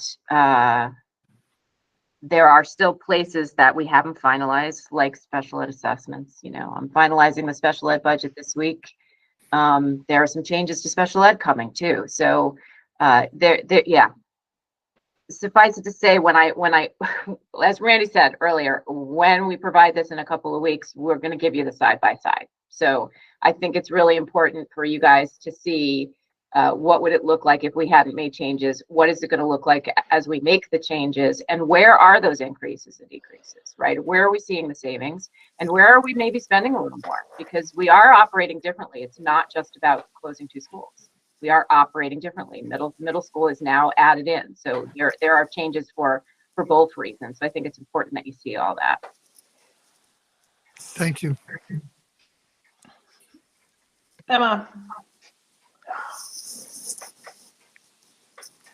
you muted. Okay, sorry. I have 2 really quick things kind of building off of what Kelsey said, but they're really quick. The first one is that on the next December meeting, I would love to hear more about the after school programs. I know they're very expensive, but I benefited a lot from after school programs when I was younger, and I really loved them. And so I just want to hear more, but then also about the foreign language. I know it's a huge expense, and obviously specialized teachers are hard to get, but I started foreign language younger and also later than a lot of my friends who go to Burton, but also went to Maple Street. And I felt kind of behind going into Burton, and I really value obviously foreign languages. And so would love that to be something that kind of carries over into the regional middle school. But obviously I'm not a financial expert, but I know that they're very expensive. So yeah. Thank you, Emma. Dick has his hands up, and let's just keep going with that, Dick. My question is procedural. In the past, I remember that we actually don't vote to approve the budget until we get closer to the January meeting. And in fact, if we're not able to, some years we actually schedule an even later final vote on the budget. So we have a little bit of time, do we not, to get a look at December 16th, an awful lot of new information. By the time we have to vote, there will be more that's known. For example, last year, you did not really include a tax piece until the January timeframe. And so it's procedurally, we're getting a lot of information, and we get a more body of information, and then the final budget gets specifically voted on. Am I correct in the timeline? Yep, we won't ask you to vote on a budget until January, not until we have all the information that we could possibly give you before we need you to vote, so we can get it in a warning in time to the taxpayers. And that meeting is scheduled for January 6th. Mm-hmm. Okay. Thank you. I just switched over and to the agenda. I'm not seeing any more questions right now about the budget. So I would say thank you, Sue and Randy, for all of that work. I appreciate that you're taking a thoughtful approach on how it's most accessible to us. And I know you guys are working hard, and I appreciate it. So let's go ahead and move on to the next agenda item, which is to look at the work plan. I see that it's laid out for the rest of this year and up until the annual meeting. I don't think there's been any major changes to this work plan. No, Randy, it's right? just nope, just a distribution. Okay. Okay. Our next point, let's move on to the governance process then for discussion around interdistrict choice. I'm trying to, I'm wondering if we should put a motion on the table to vote on. I will add that if we can discuss it, if we don't want to change it, we don't really have to vote anything. So we could just have a discussion. I'll leave that open. Jeff? So when I looked at the website recently, it looked like there was an item under policy that dealt with this to a very minor degree, only it's saying essentially at the end, the tagline was that a procedure will be developed by the superintendent. So I think that just needs to be cleaned up, maybe to refer to the procedure. But secondly, do we actually vote on procedures? This is a procedure that I thought would be in the essentially the court of the superintendent to devise. I thought we dealt with policy and the superintendent dealt with procedures. Am I wrong on that? Right. So the policy allows interdistrict choice, and then the procedure says how that will happen. So I think that what we have talked a lot over the last year about interdistrict choice, and you know, from both the policy level and the procedure level, that both may need to be addressed, you know, as we reconfigure moving forward, if we're going to continue using it. I just think that for our ability to, you know, implement the procedure, I'm looking for confirmation that yes, we're going to offer it, that through all the conversations, nothing's going to change. I think that we as a board I think it's important that you as a board and I as a superintendent are crystal clear we're going to continue to offer it, or we're not. And that way we can update the policy if need be, the policy committee. I can update the procedure in whatever ways I need to, and then we can communicate what we're going to be doing in the typical way that we do. I just think that I don't feel comfortable with all the conversations just assuming we're going to continue it, and then find out that maybe folks had a different idea. So I recognize if the policy stayed the same, I would just update the procedure and we would keep going. I would just prefer confirmation from the board that we're not going to change anything so that I can move forward, or that you are. I think it's I important. think Kelsey, Yeah. people have their hands My up. hand was up before Oh. Kelsey's was. Oh. I guarantee you about that. Your hand was, your hand raise feature was not. Yes, it was. Right after Jeff decided, Dick's and right I on that. wanted to comment Dick, it's as okay, a just no. follow-up It's to okay. Jeff. Okay. First of all, Jeff and I, the only two remaining members of the policy committee, did offer an attempt to create language of some guardrails. And when we presented this as a possibility, we recognized that the guardrails and the policy that we tried to write for clarification still did not remove from the superintendent the capacity to control with procedures, from a procedural perspective, interdistrict choice. We did discuss the fact that the way interdistrict course has happened already is that there has to be room in the school in order to provide for interdistrict choice. But this is a procedural question because we specifically allowed the superintendent to exercise control over interdistrict choice by virtue of procedures, which can be quickly and easily changed. Our recommendation, the two of us, was that we continue with interdistrict choice, essentially the way it is and has operated. Thank you. Kelsey? I think we should, we're kind of doing the discussion of this. I think we should definitely still allow interdistrict choice. I think we've heard from families, both from like Sunderland and Danby, where it might be easier to go to MEMS or even Floodbrook based on where they're working.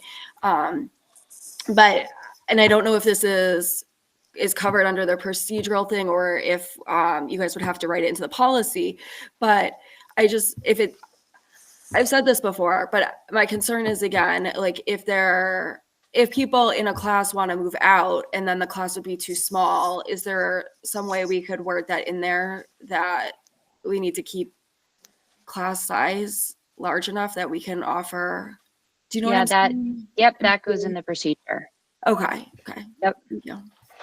Jeff, I see you again, but I just want to ask a question from Randy first, and kind of bring this back. I know this came up when we were talking about bringing Floodbrook kids down the mountain, and I think there's a lot of discussion just among the board as to whether or not we would keep it or not, because we recognize it might cause some instability from that realm. So I guess I'd like to ask you, do you feel that keeping interdistrict choice, that you could build a procedure around it that will maintain the stability we need within the schools, or would you recommend that we do away with it so that we can work through this, because procedure is still going to cause or allow too much instability? No, I feel fine about having a procedure, and if to Kelsey's point, that idea of maintaining a minimum is important, right? And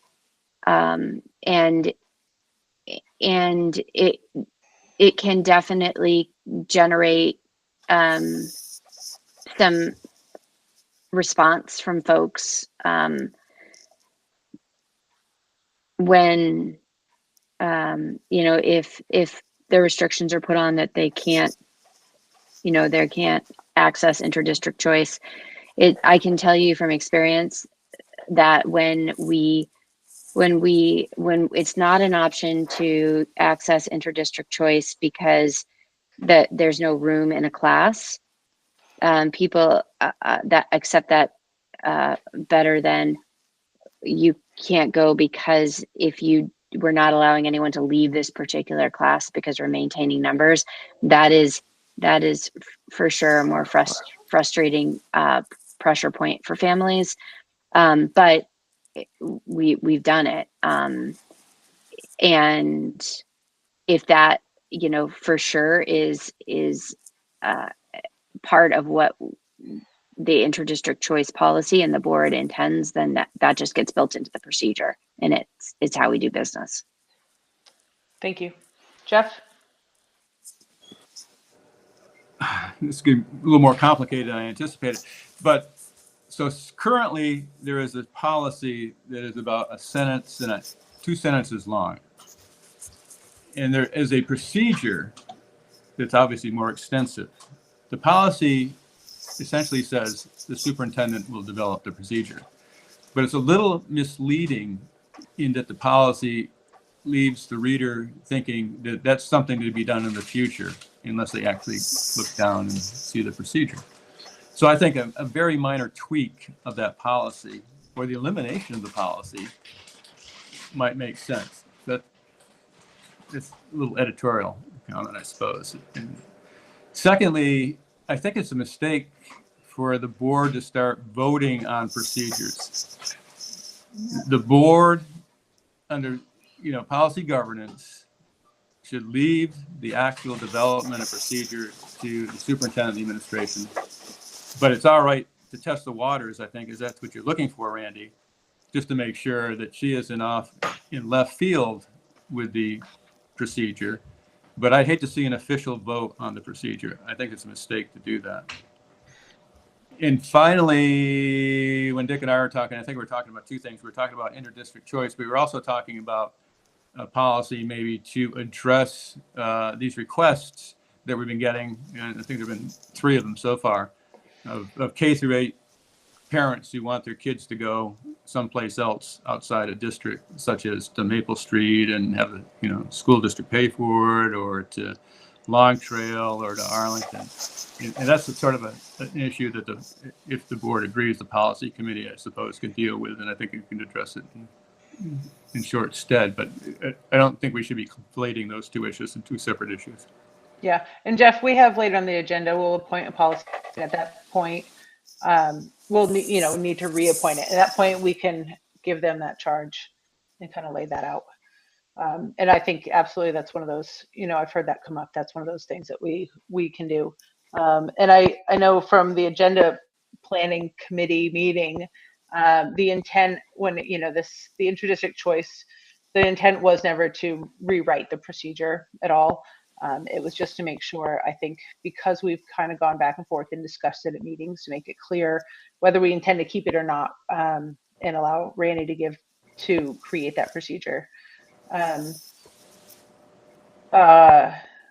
my other thought on that? But so I guess I would say on that point, I'd be happy to take a motion if anybody feels that we want to remove that procedure. Otherwise, Jeff, if you think it's just a matter of tweaking the language so it makes it clear that the procedure exists, I think the policy committee could probably handle that specifically. And then if we want to maintain that we have interdistrict choice, I would say that let's not make a motion and let it lie as it exists as it does. So with that being said, if anybody would like to make that motion, I'm happy to take it. Otherwise, we'll move on to the next item. Okay. Let's move on to our next item then. Oh, scanning. Let's discuss discussion and action on what's written as the sale of the Courier and Sunderland schools. This will take a motion, and I'm not sure what motion we want to make yet, whether we want to handle these separately or together. But maybe Randy, if you want to just reiterate or bring up some of the points that maybe we should consider. Sure. Around that. I know you brought up in your report, but let's just touch on it again. Sure, and I'll kind of expand to some of what I think that Jeff was asking about related to Courier. So, as we've had conversations in our office, there's agreement that our recommendation would be to sell the Sunderland school building. There's really not a use for it, and so from our perspective, we would recommend that the board offers to sell it to the town for $1. As it relates to the Courier Memorial School, I'm going to talk a little bit more about this, and I think, Jeff, it will help kind of anchor. It will let you know where the questions still, I don't have answers for some of it, but I'm going to be able to probably give some context of what we're thinking. So right now, across the state, there are not enough therapeutic schools for students who require a more restrictive special education placement outside of this current general education setting in a school. When you're providing special ed services, there's something that's called a continuum of services. So from the most restrictive educational setting to the least restrictive educational setting. And the least restrictive is in a general education classroom in schools, all the way to the most restrictive being a residential placement, right? A child who is not living at home, they're living in a 24/7 facility in order to have their educational needs met. So within our region, we have, if we talk about the BRSU, we have special education services in the gen ed setting, and we also have self-contained programs. Those are more restrictive. So students whose developmental or social emotional needs are make it so that they really can't access the general ed setting and they need to be in a separate program within the school. And within our system, RISE for students with autism, Anchor for students with social and emotional needs. We've expanded out to SAIL is for students with developmental disabilities. Is that right? I'm not sure what. Anyway, you understand what the point I'm trying to make. If we can't meet the needs of our students within that setting, then we put them in a separate day program. That's a more restrictive setting. Right now, across the state, and specifically in our region, there are not enough programs.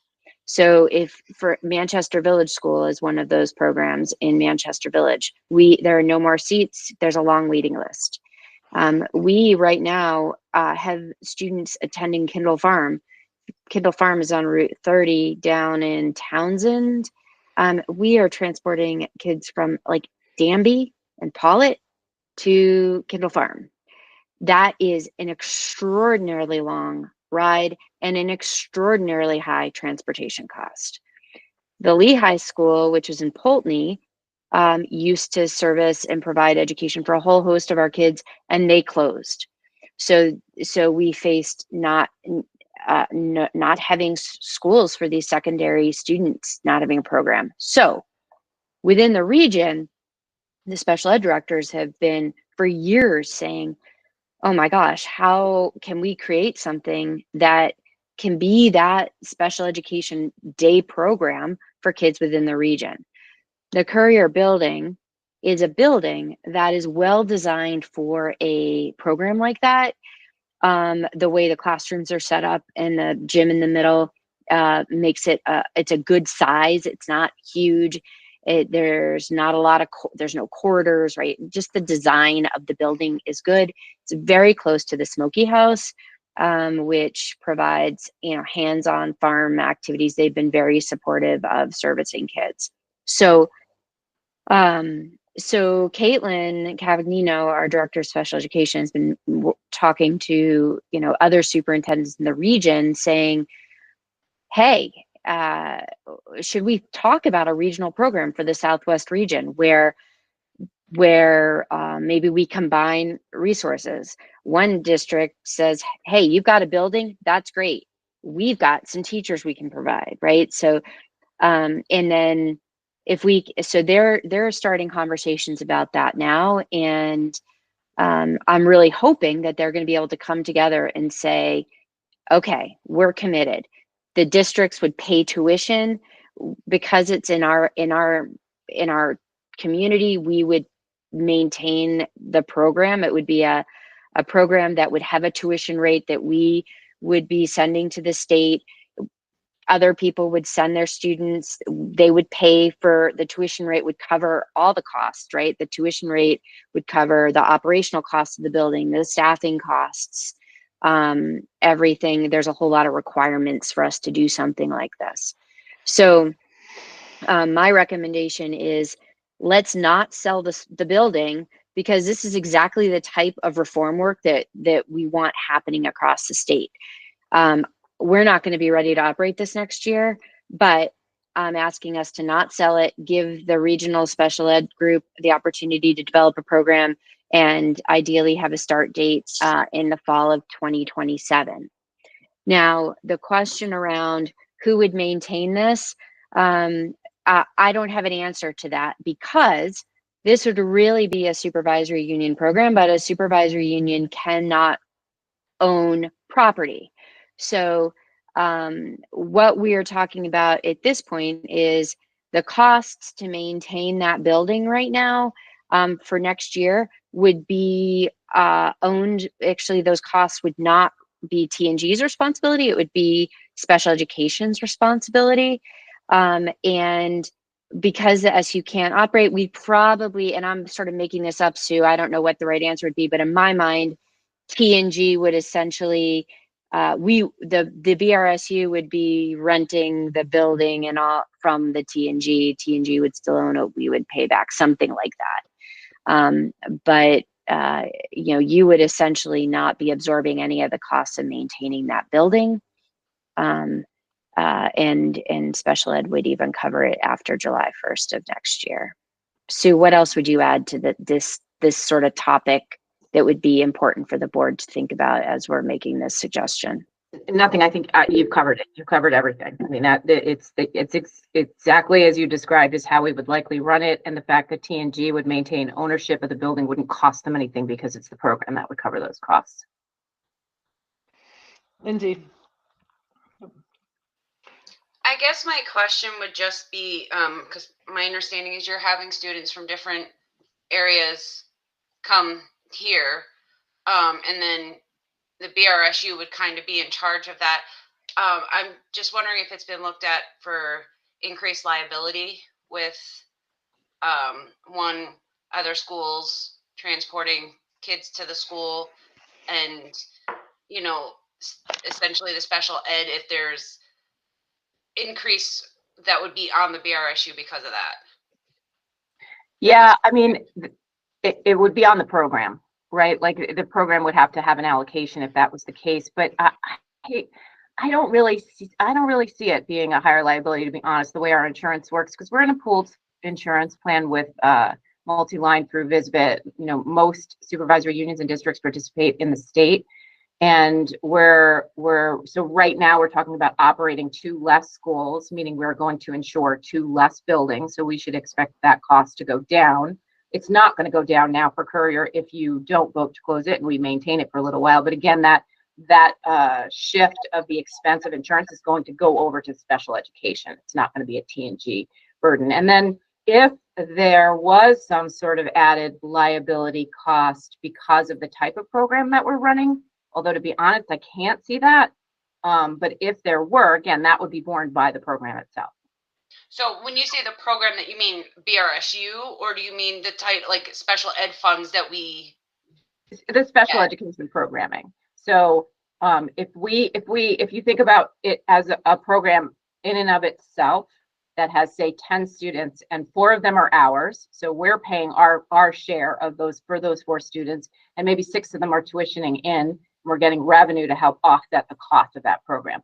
All of those costs would be isolated as a program within the special education budget. Okay, thank you. Thank you. Dick. Is it appropriate to make a motion at this time?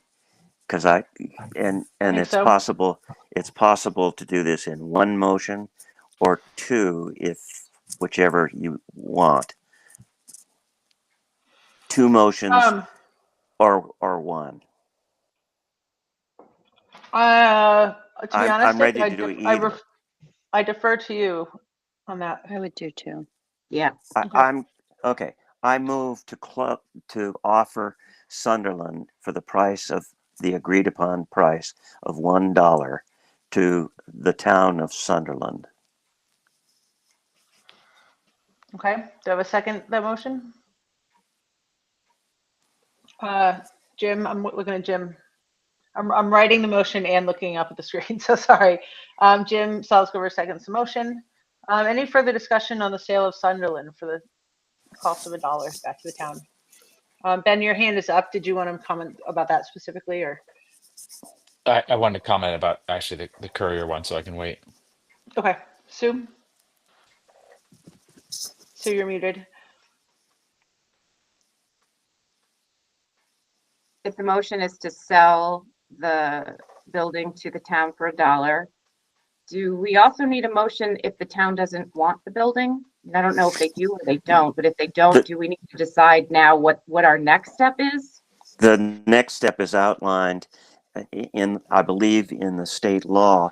We first offer it for $1, and if they don't want it or reject it, then we can, as a board, sell the property. Right. But that doesn't have to be part of this. That's it. So it doesn't need to be a part of this motion. So at this point, is the motion to offer it for sale, offer it to the town of Sunderland for $1? Yes. Right. And that was the language you used. Yep. You used I wrote down the language of offered this sale, offered to the Sunderland School. Further comments or questions on the sale of Sunderland School? Okay, all those in favor, please signify by saying aye.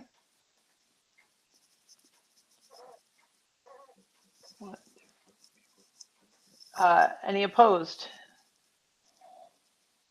Any abstentions? Maddie. So that motion passes with no opposition or abstentions. Dick, would you like to make another motion? The second motion has to be a little more complicated. I move, per the discussion that was just had, that the Courier School be maintained for the purposes of trying to establish a special educational regional opportunity. And the maintain, based on what you said, Randy, would be by the BRSU special education budget. Well, but it would be continued. It's not offered for sale with the intent of turning it into a program. Yes. Continued ownership by TNG, but for the use of a special education program to be operated by BRSU. Can I ask? I want to ask. It's a regional program that Randy referenced, but it has to flow through the BRSU. Dick, are you feel confident that we should specify what the purpose is, so that if that changes, and we'll come back to vote again on whether or not to? Well, essentially, we can't vote to forward this stuff until July 1st with the passage of the funds that might further flow, just as Randy described. So I'm trying to provide the ongoing maintenance of the building, and the SU can't own the building. Right. And so there's a technical legal loophole. And so therefore, by defining for the purposes of allowing a regional special education program to be worked on and established. In other words, it's an empty building we're trying to maintain. Dick, do you think it might be, we'd make a motion to not offer the Courier School for sale at this point in time, but to have the supervisory union cover any costs of maintaining the school over in the next budget year? That's fine. That basically establishes the thing, but I think it's important that the purpose of the building is being held on to for the purposes of allowing a regional special educational program to be worked on and established. Okay, let's get a second on that motion real quick, and then let's continue the discussion. I'll second that complicated motion. Then we'll clean up later. Well, hopefully not. Hopefully we can get it right the first time. That's why I'm asking. I'm just going to reiterate my point is that presented it right. Fine. Right. Randy, I think you made it clear. The BRSU can't maintain that building. It shouldn't go in the BRSU budget. It needs to stay in the TNG budget until a program is established. And I think BRSU can pay for it, but they can't own it. Is that? That's correct. The BRSU can't own real property. We can pay for the costs of maintaining the building very easily because that's just what makes sense. Why should TNG pay for a building when you're not holding on to it for a program for TNG? We're holding on to it for a program for special education. But I think it's as simple as you said, Jim. It's that you're not going to sell it. We're holding it for future programming consideration. It can be that simple. Okay, there it is. Doesn't have to there it is. Budget pays for anything. So the motion restated is that the TNG board is not prepared at this point to sell the building for the purposes of permitting potential development for alternative purposes on a regional basis. Okay. But the BRSU will cover the costs beyond, Yes. From July 1st, Yes. 2026. Yeah. I'm sorry, I know I'm going out of order here again, but I just want to make sure, wouldn't that require that the TNG was renting it to the BRSU? I mean, it sounds like there would have to be some agreement. No? Yeah. Sorry, we do assessments all the time. So what, we can address this all through the budget. I think the bottom line is, again, let's, from my perspective, keep this as simple as possible. You're not going to be offering to sell the building to the town. We will, in the budget for the BRSU special ed budget, be including costs for this. The BRSU will approve or not, right? And then you'll see the cost when we bring you the budget on the 16th, reflecting that those costs are being paid by TNG. So I think if we could just keep it simple, you're not selling it. Sue and I understand what needs to happen from a budget perspective. Okay. I know that Ben's got some comments and thoughts about this as it relates to the program, but if that's what we have to do, then let's make it very simple. That the motion is to not sell the Courier building at this point in time, and that the cost will be appropriately apportioned. Okay, great. I can write that quickly. But I think Ben wanted to make a comment about the whole thing, and so it would be appropriate for Ben to say anything he wants about the future program idea. Yep, I just want to make sure that the motion was clear, first and second, and let's open it for discussion. Ben, I'd love to hear what you have to say. There's nothing Sorry. very important.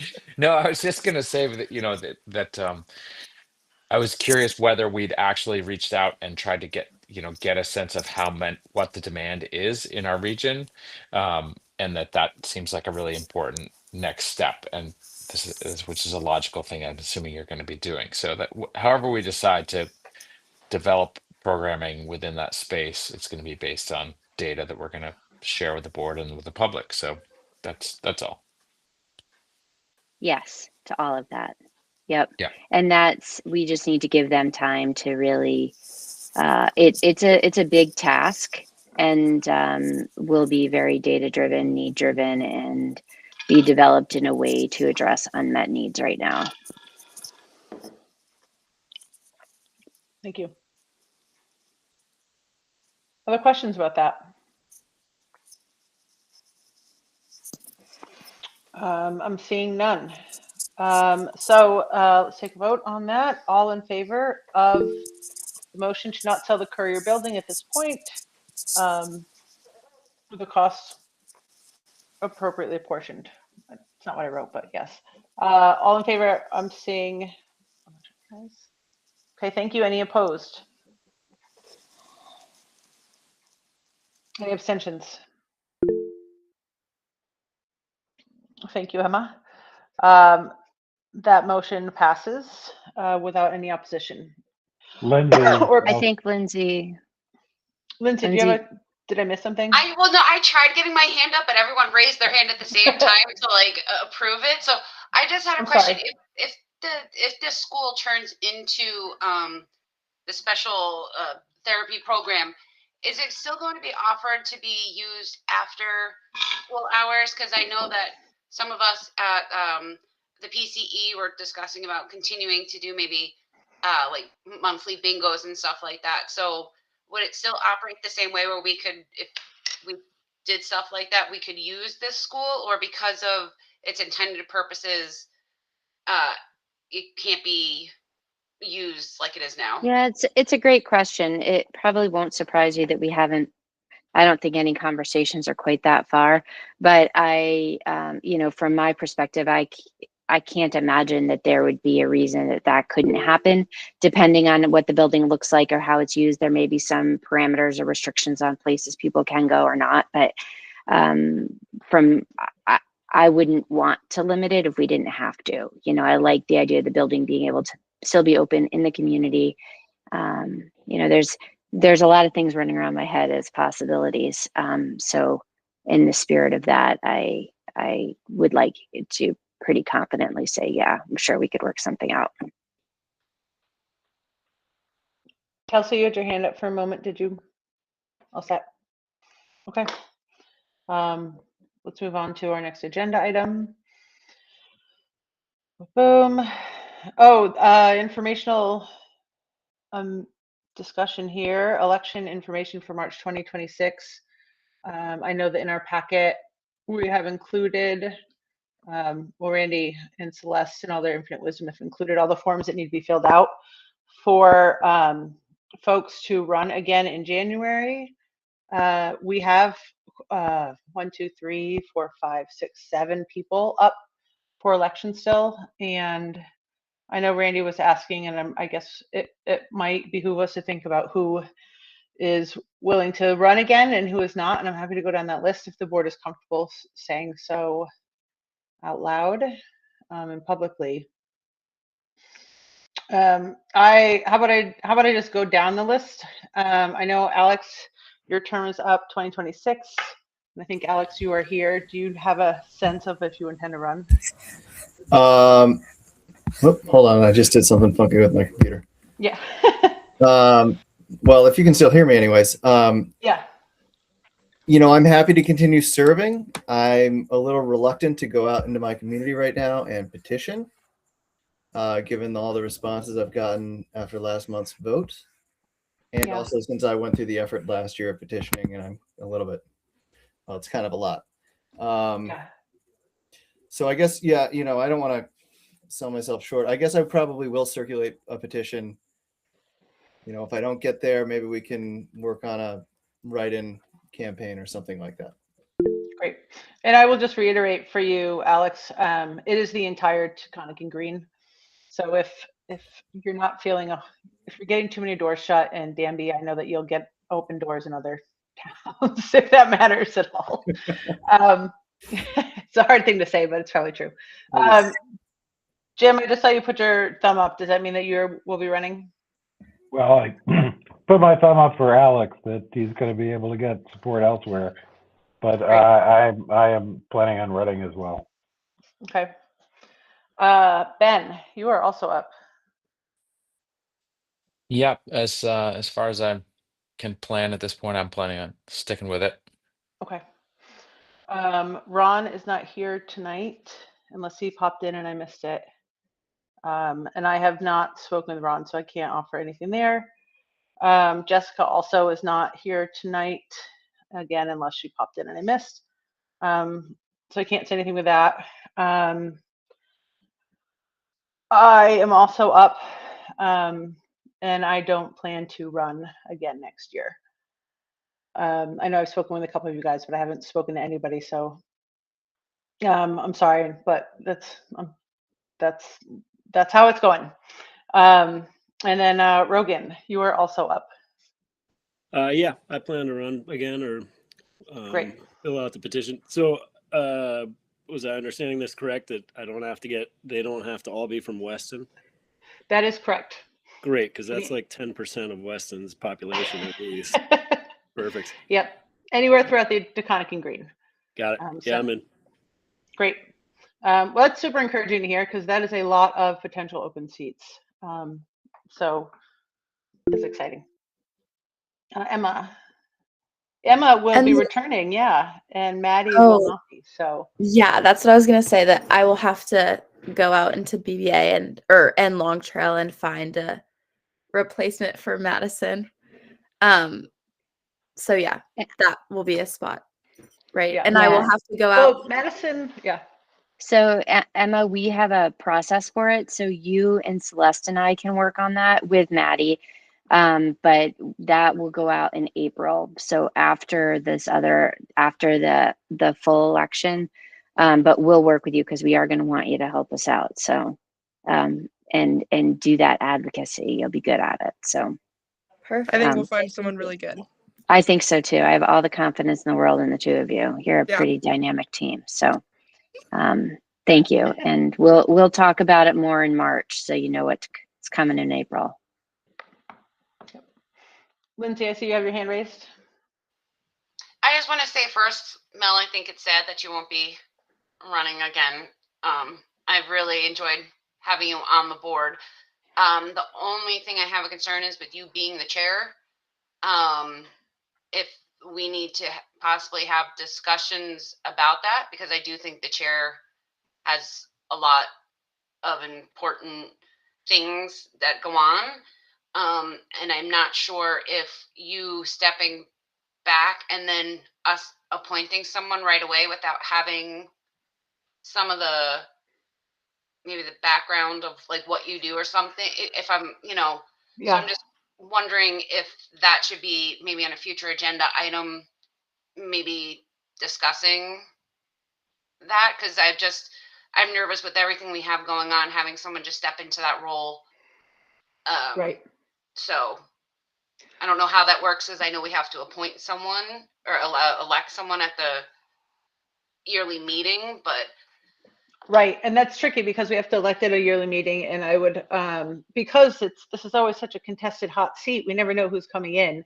But I would, assume we have quite a few folks here who have been on this board long enough. I spoke with her a little bit before I took over this role. But Dick and David have really been kind of the support and the transition for that. So I know, that will still exist, and neither of them are up for election. So they'll guaranteed to be here, but I'm happy to help in any way with any transition, or if anybody is thinking about it, I'm happy to talk through. I think also this year was significantly different than any other year I've been on the school board. So I would expect that even though we have a middle school and things happening, things will, I shouldn't say anything. I would say maybe they'll slow down a little bit. That might not be true. But hopefully we won't be closing these schools. So that's a big bonus for whoever steps up. But yeah, I'm happy to talk through any of it with anybody as we get to that point. Jim? Now, I just want to kind of second what Lindsay said, that I know you'll be around for a while, but it has been a very tumultuous year, and you've done a great job giving us leadership. I just want to express, even though you'll be around for a while yet, express appreciation for, it's kind of like when Randy first started, we had a pandemic immediately. It's a trial by fire, and you ran into that, and well done. So that's all I wanted to say. I appreciate that. Thank you, Jim. Oh yeah, it's a tricky thing to step away from, but it is what I have to do. So let's see. We spoke about this a little bit earlier, but we have an action item here to appoint a policy committee. Dick or Jeff, since you guys are the last remaining members, do you want to speak about the policy committee first, just to remind us what that is, and then we can, I think the next item would be to talk about what the work is that we see. There's I think a small list of items, and then we'll get to appointing the committee. First of all, the initial policy committee had 4 members on it, and just through attrition, retirements, and that sort of thing. The way it has been done is that the policy committee meets generally by Zoom, and we try and get really focused on crafting the language, following the directives of the superintendent with respect to, and also the comments of board members with respect to what ought to happen. Our procedure is to come up with the proposed language, and we had an example a few months ago where we came up with 3 policies that we explored. That took about an hour and a half initial discussion. We then went in our own separate ways with emails, proposed various potential languages, got back together, and finalized the language that the board was going to read. The board then takes the language and always has massaged the language to suit its actual purposes, but it gives everybody a starting point. The proposal here involves first the idea of that Jeff Wilson began, not Jeff, John Wilson began, and it morphed into, in our agenda planning committee, a discussion of the ends policies with respect to the equality of educational opportunity of all and every different type of student that we have. We have students, boys that John has been talking about that have needs. We have girls that have needs. We have lots of non-English speaking pieces of the population. And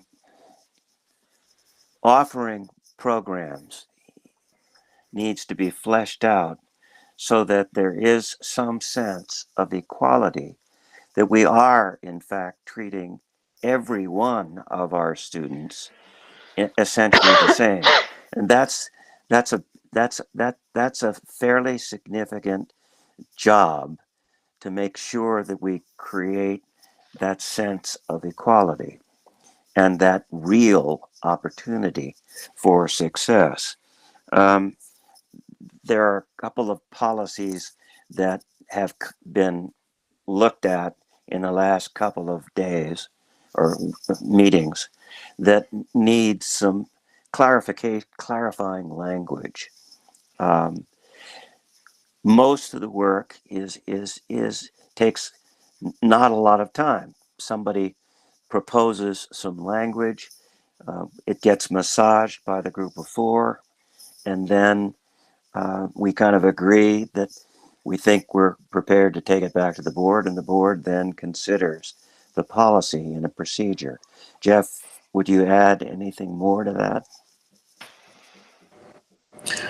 Yeah, I guess the only thing I'd add, Dick, I think you summed it up basically, though, is to just let folks know that we're talking about two types of policies, essentially. One is policy governance policies, and the other is like general policies, transportation, things like that.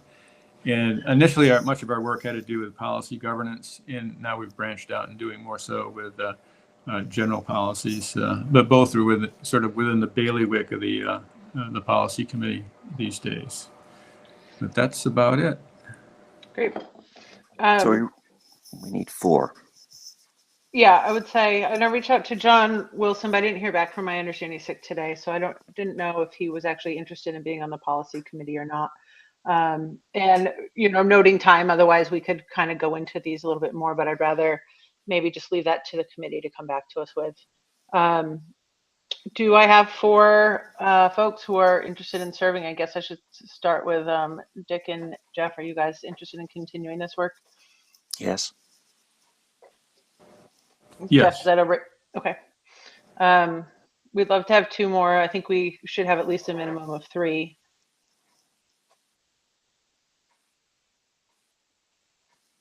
Nobody's jumping.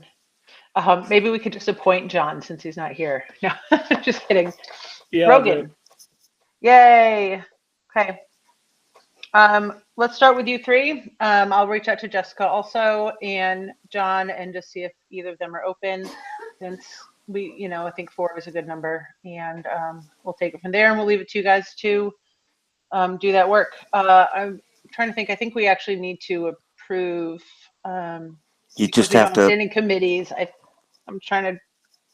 I don't remember. It's basically a motion, and then the board decides on what the actual task our policies are that we need to do. And I strongly recommend, because this is a real issue of equality, and the ends policy have several places in it where that needs to be further clarified and make sure that we are actually giving a real quality education to all of the various constituencies within our schools.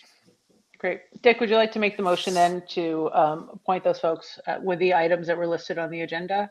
That's fine. And do I have a second? I see Dick. I saw Jim second. So Dick and Jim making a motion to appoint Dick, Jeff, and Rogan to meet and follow through in the 4 points in our agenda, which I'm not, where did that go? All in favor? Please signify by saying aye, raising your hand. Anyone opposed? These are warned meetings, and we do get some support from Randy, but we're in charge of coming up with the language. Right. Okay. So that passes. Congratulations, Policy Committee. Yay. And on to our next item. Randy, you have on here an action item to approve policy governance. Is that right? Oh, we're going back and forth here. It's training. Training. Thank you.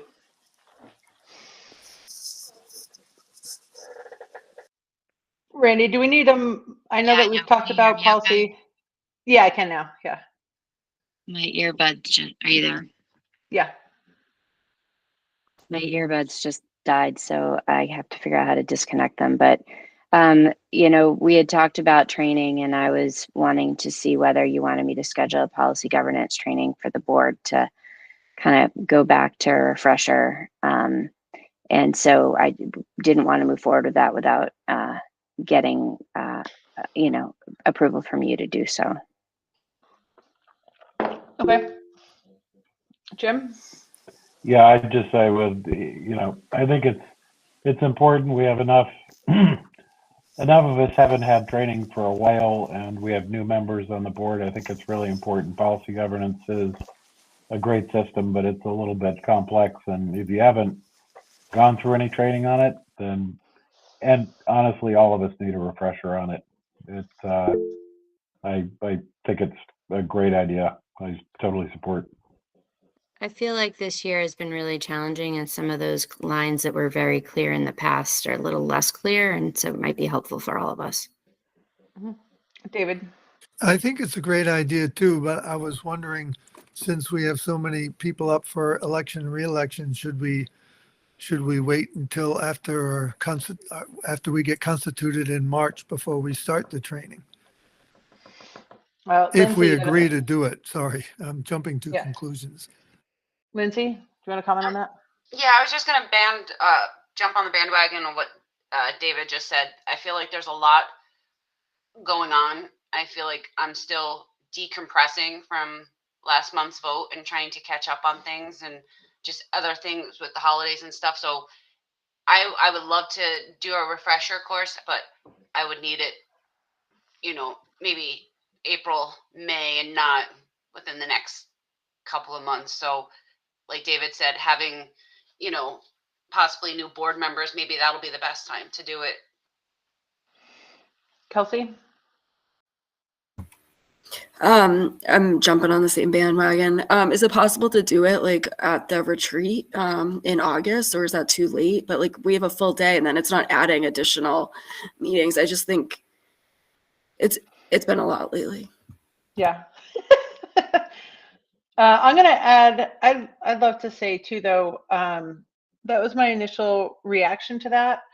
But because there's, I don't know if so few is the right word, but there's a lot of us on this board who have not actually had that training and who weren't part of that first discussion. So I'm actually interested in doing it now, even before the election, so that as we talk to people that are going and potentially running, we're all fresh when we have those conversations. And additionally, when we have that new board, we're immediately behaving in a policy governance manner rather than falling into old habits and training our new board members, if there are any, from that, training them poorly, I guess. But that's just my perspective. I'm happy to take a vote on that. Go ahead, Jim. Yeah, just thinking that, Randy, are you thinking about using the VSBA for the training? I was thinking about talking to Debbie Singheiser and Jeannie Collins, and working with them to determine who they think is best to work with our board.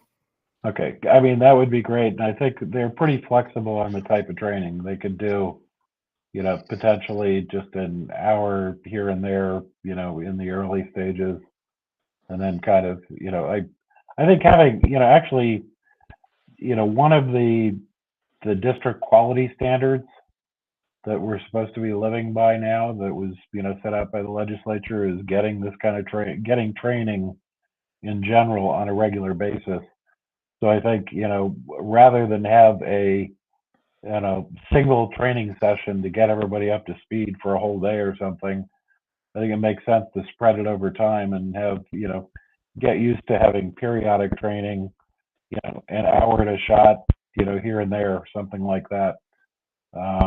Is, I think would be, if we get used to having, training on some topic as a board, even if it's, an hour or two a quarter or something like that, that would, I think might be a best practice that we should consider following. Ben? Yeah, I'm fine with the idea and concept. I am curious to think, or I guess I'm asking the question of, we're still under the assumption that within 4 to 5 years or so, our board will be disbanded and just merged into some other board. And I don't know if there's been any indication from the state about how those boards are intended to be governed, whether they're going to move to policy governance across the board or if not. Jim, I don't know if you have a insight into that. This was our best. Well, I can a little later on the legislative update kind of give a little bit, the task force report that came out yesterday, give a little bit of what, what's on that. Because right now, I think that the assumption that all the boards were going to be merged, I think there are some people in the state, potentially including in the state, including the governor and all, who would still like to see that happen. I think the odds have declined that's quite that way. Well, I've read most of that report. I haven't read every line of it, but yeah, I mean, I think that's definitely, it seems like it's getting stalled, but I do, my sense is that we're still going to see some mergers. Anyway, I'm fine. As I said, I think it's going to be a number of years no matter what. And the board's going to change composition, so it's worth us focusing on. But I do think it's like looking out and thinking, what are our biggest needs going to be as a board, and frankly, with this building project and the bond vote coming up and all the rest of it, I think, energy spent on communication and how we work with the public around the bond, and this new project is I think that should take more of our time than focusing on boning up on policy governance. So if we're going to add extra time to the board's duty list, I think that's a priority. Kelsey? I guess my one concern is if we're doing something quarterly or every, let's say 6 months, people obviously have different time commitments and whatnot. So is it something that we could do it online when it's convenient for our free time, when we have it? I was, I mean, I think that all of this is great. I think talking about how is it that's best for us to conduct it is important. One of the thoughts, I think the idea of something at the retreat is a very good idea. I also think, the idea that another thought I had was, do we really be mindful and disciplined about time and then say, okay, we're going to do like a 45-minute or a half an hour at the beginning or the end of one of these meetings, so that it's tight, it's time bound. Although, we've struggled to work within the 2 hours we've got. But those are a couple of things.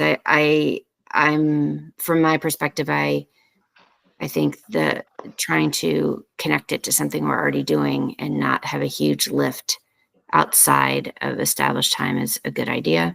And I don't know if it needs to be, a ton. Jim's point is a good one, that the district quality standards are certainly pressuring the training, but something that is reasonable and digestible, I think is a good idea.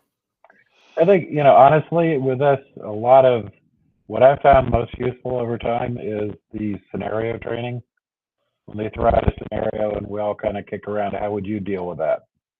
And it's because, learning, policy governance, a bunch of us went through it for years where, reading books and stuff like that. And those are not fun books to read necessarily, but but understanding, how to apply the concept of, the old, you run into somebody in the grocery store, what do you do? Sort of thing is, I think, very, very useful for board members just to kind of, get those ideas in their mind as to what does it mean, just roles and responsibilities, and some scenario training is really kind of the meat and potatoes of it in my book. Yeah, and I think the roles and responsibilities are actually why I sent out that policy. I think it's laid out pretty well in there. I just don't know how frequently we look at it. And, I think I was here from the beginning of policy governance and still looked at it and was like, yep, I think we violated that a couple times. So it is about, staying up to date and making sure, moving forward we're there. I mean, it So it sounds like doesn't Randy. doesn't need to be long, Yeah, I guess Randy, it sounds like they're supporting it, but maybe delayed. Do What if I just, again, to sort of move this Yeah. along, why don't Yeah. I could talk to them and discuss some of what we talked about here and bring a suggestion to the board, and then we go from there. Great. I Okay. think that would be helpful. Thank you for that. And then I think the next item, not the last, in legislative update. I don't want to cut you short, Jim. This is huge, but it's 8:45 and I know everybody's aware. So I'm just, No, I finally looked at the clock. I'll try to be real short on this. Basically, as just said, Ben said he started reading the report. The final report from the task force came out yesterday. It is less. It's their initial sort of proposal that came out was 170 pages. Their report's actually 41 pages. I'll send it out to everybody. It's the report came out yesterday, and basically it goes in the direction of sort of as expected. They don't want to force any mergers. They want to essentially do an Act 46 Part 2, where they try to make it easier for districts to do voluntary mergers. They also, the other two fundamental pieces of it are using essentially what in New York State is BOCES. So, having, like several, regional groupings of school districts, SUs, and all working together. You're figuring out how they can work together as a team for purchasing and other kinds of support, which is an idea that we've already been trying to implement for a couple of years. The other big piece is sort of moving towards having regional high schools, defining sort of regions. Now, basically, their report came out, and their job was to draw 3 maps. And in the end, they were pretty clear on their job was also to go out and do a bunch of community outreach. They did do a bunch of community outreach. They had a lot of input from all over the place. And their point was that all of that input pointed to very little support for the kind of forced merger that was originally contemplated by this. In addition to a very strong sense of people not believing that sort of forced merger is going to accomplish the goals of Act 73. And it's important to go back to the goals of Act 73 are really better quality education at a more affordable and sustainable cost.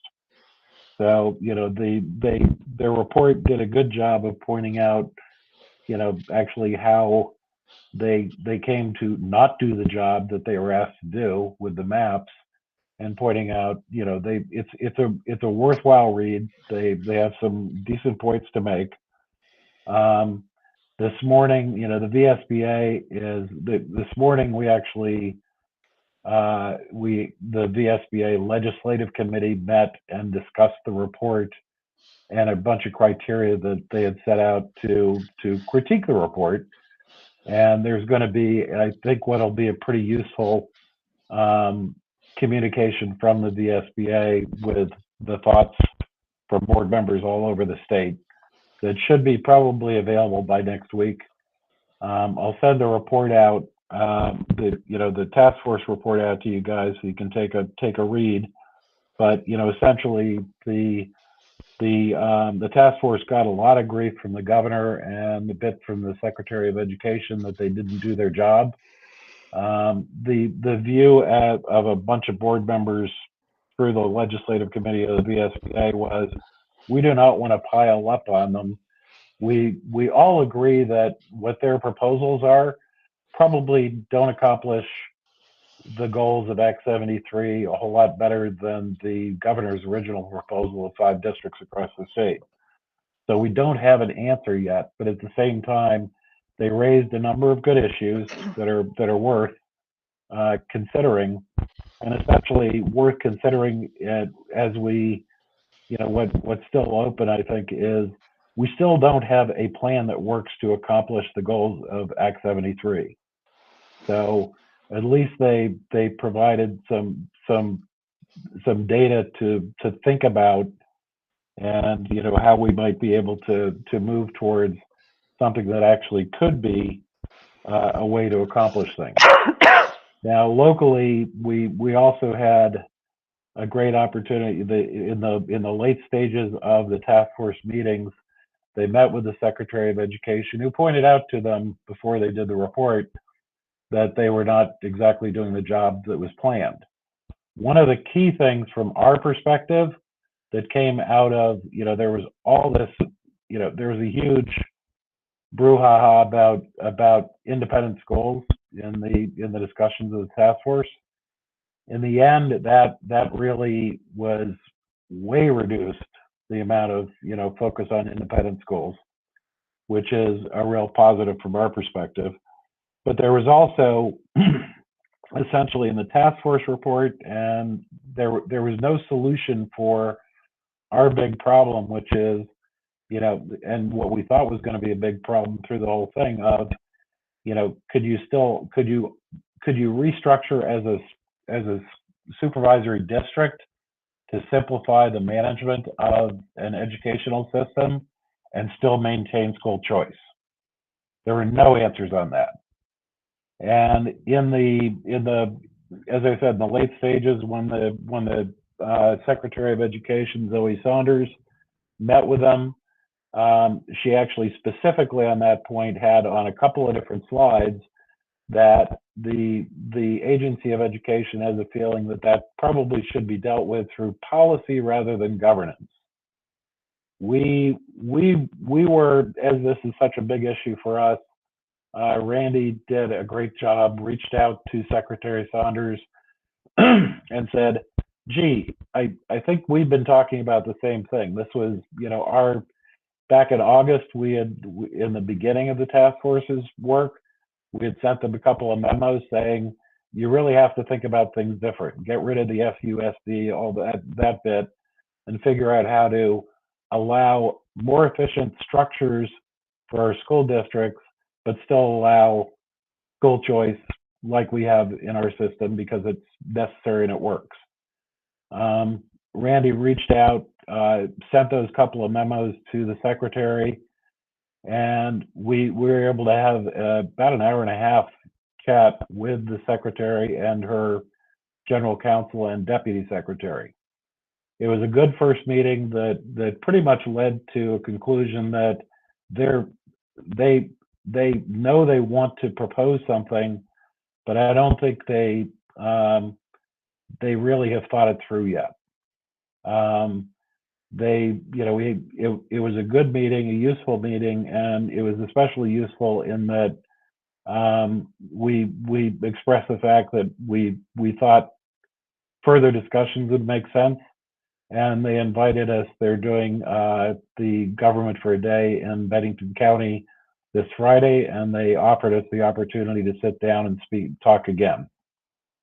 So at least we have sort of an in at this point, and a bit the ear of the secretary, so we have the ability to provide some of our thoughts as to what direction might make sense as the next steps. I think we've benefited from the fact that we've had pretty much weekly meetings throughout this entire year with sort of the district leadership, and have discussed a lot of these ideas. You've seen the memos that have gone out, and we've continued to have discussions and try to figure out what makes sense for us. I think it puts us in a good position to just throw some ideas out to the secretary and all. At this point, it's very much a case of the solutions that have come forth from the task force, from the governor. They don't address the problem.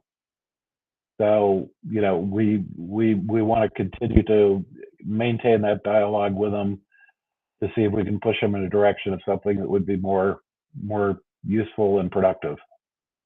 So that's the basic summary. I'm happy to take any. Again, I think it's the 41 pages are worth reading, and we'll shoot that out to everybody. And we welcome involvement from all board members and questions, etc. Jim, you sent that link out to that yesterday or this morning. I didn't send it to the whole boards, so I will send it. I'll send it out to the full boards. Okay. All three boards. And it's also on the task force website. And I saw that it got updated today. I don't know what the change was, but something came out yesterday, but then updated numbers today. Thank you. Anybody has any questions? Not to sound crass, but that can't be followed up in an email. And emails are very welcome. We'll kind of, again, we're the BRSU leadership group will probably meet again this Thursday, and discussing these on a regular basis. And if we have input, thoughts, questions from board members, it's really helpful. Great, thank you. I'm going to move on to future agenda items. Shout if you had a pressing question, or any future agenda items from anyone. Yeah, Jeff. I just want, if it makes sense, to have an agenda item on our ongoing agendas that just deals with reorganization. Just a suggestion. We're talking about, the change, sort of like reorganization updates relative to Courier, Sunderland, middle school, things like that. But I don't know. I guess we're doing it anyway, but it just might. Yeah, I was going to say it might fall best under the superintendent's report. Just to note, right. I noticed it was different this time, and it came out. It was helpful, I thought, for that. I just thought one agenda item just sort of magnifies the importance of it, because it is important. But anyway, just a thought. Never mind. I'm in favor of that as well. I think it's helpful to peel that out. Okay. Would we have to make a motion for that, or is that something that we should just plan on with our agenda planning? I actually don't know for certain what kind of open items we can have. I would assume any, right?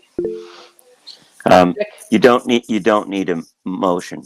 You had at least 4 people say they like an agenda item that now specifically talks about updates on progress however you want to express. Great. Okay. Sounds good. Anything else for future agenda? Lindsay raised an important issue, and that was a little discussion on the future of the board and its leadership. I think that was what you were looking for, Lindsay. Can I just ask for clarification, just so I make sure that I'm understanding? If we're having a standing item, is it like a distribution update?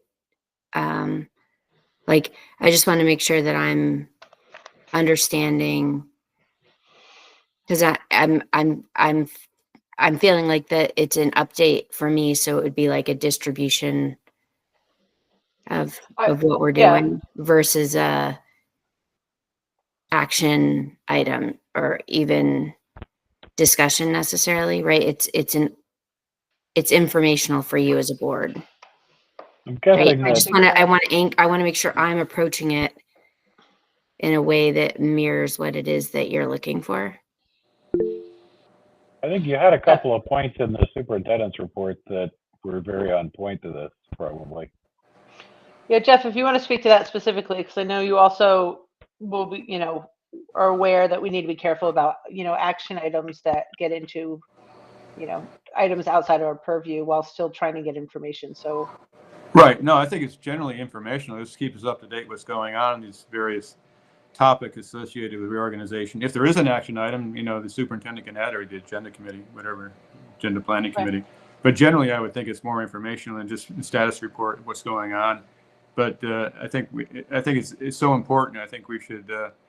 It merits a separate agenda item, in my personal point of view.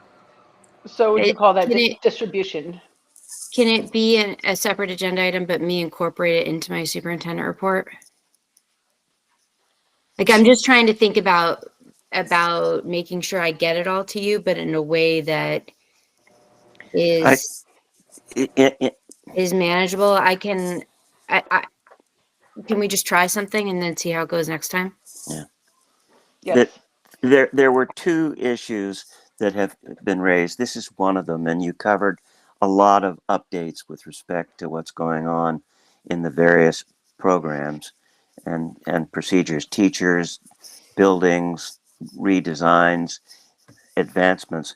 But remember, Ben raised an important point a couple meetings ago, I think, in which he said it is useful for the board to know both what's going well, but in particular, what may need some improvement, so that we're aware that there are issues that you're currently working on to address specific areas that need immediate or short-term improvement. Dick, I think that falls outside of the a distribution about the middle school and the reorganization. But if it all appeared in the superintendent's report, the suggestion that we need a separate line item, you can just put it in your superintendent's reports, which means you don't have to prepare two different sorts of things. It's a report of some merit. I am in favor of Randy trying something new and making sure that it's clear that there's, I think, a distribution of on reorganization updates in some way. If you have some ideas about how you want to try that out, and we can let this. We have another meeting in 2 weeks, right? So if you want to try something in 2 weeks, and we should get some feedback on how that works. And maybe what I will even do is, which is coming up, we have the board. I'm not moving on. I'm going to catch you in just a second, Ben, but I'll say we have the board evaluation survey coming up. I'm going to email it to you guys since we're all not in person. Certainly, I can always add questions and feedback and that kind of stuff to that evaluation. Or make sure at least there's a space that if we have comments that this worked or this didn't, we can get it in there too. So that we don't go till 9 o'clock I'm sorry, folks, about that. But at least maybe you don't have to drive home, so it's the timing won't be that different. Ben, go ahead. Yeah, sorry, I don't want to belabor this too much, but I think, yeah, Randy, I mean, even just trying just a header in your superintendent's report, and it could be just bullet points that then you discuss in the meeting. But I think it's both for us and for the public to see that this is like, that we're tracking this, and, and continuing to get quick updates on it. So not trying to add huge elements to your plate on reporting out a whole nother report, but some way of visibly showing, and then opportunity to have a discussion if we've got questions on things would be really helpful. Kelsey? Yeah, super quick. I totally agree with Ben. If you have it in a different section and it's like just there, and then not only us, but the public can see it, because we really need to work on the communication with the public. So yeah. Great, thank you. Rainey, does that give you enough to work with? You give me plenty to work with, work Great. it out. All right, great. Anything else? All right, let's move into public comment. I think there's still some public on board. If anybody wanted to make any comments tonight, we have 10 minutes sort of set aside. I'm not seeing anybody interested in commenting at the moment. As I said, I'm going to email you another link. You should all have this. I use the same form every week or every month, so, and just keep, track. So if you go to your shared documents, or forms, it's there, but I'll send a link out also. There were a few things that I took note of from the last board evaluation that I kind of followed up on with folks, which I don't think need details here and now, but I just want to let you know that I did I'm following up, and I am reading through your comments, and I appreciate the candor. Next meeting date is December 16th at 6:30, and that will be at Floodbrook.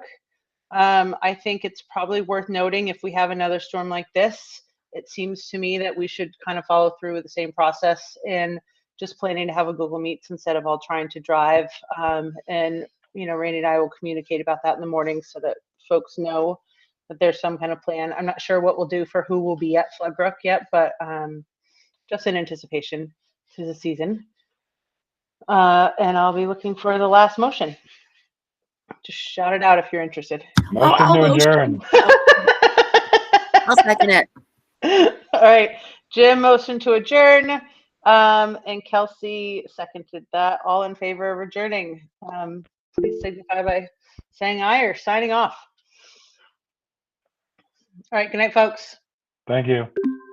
Thanks, Mel. Yeah, thank you, Emma. Of course.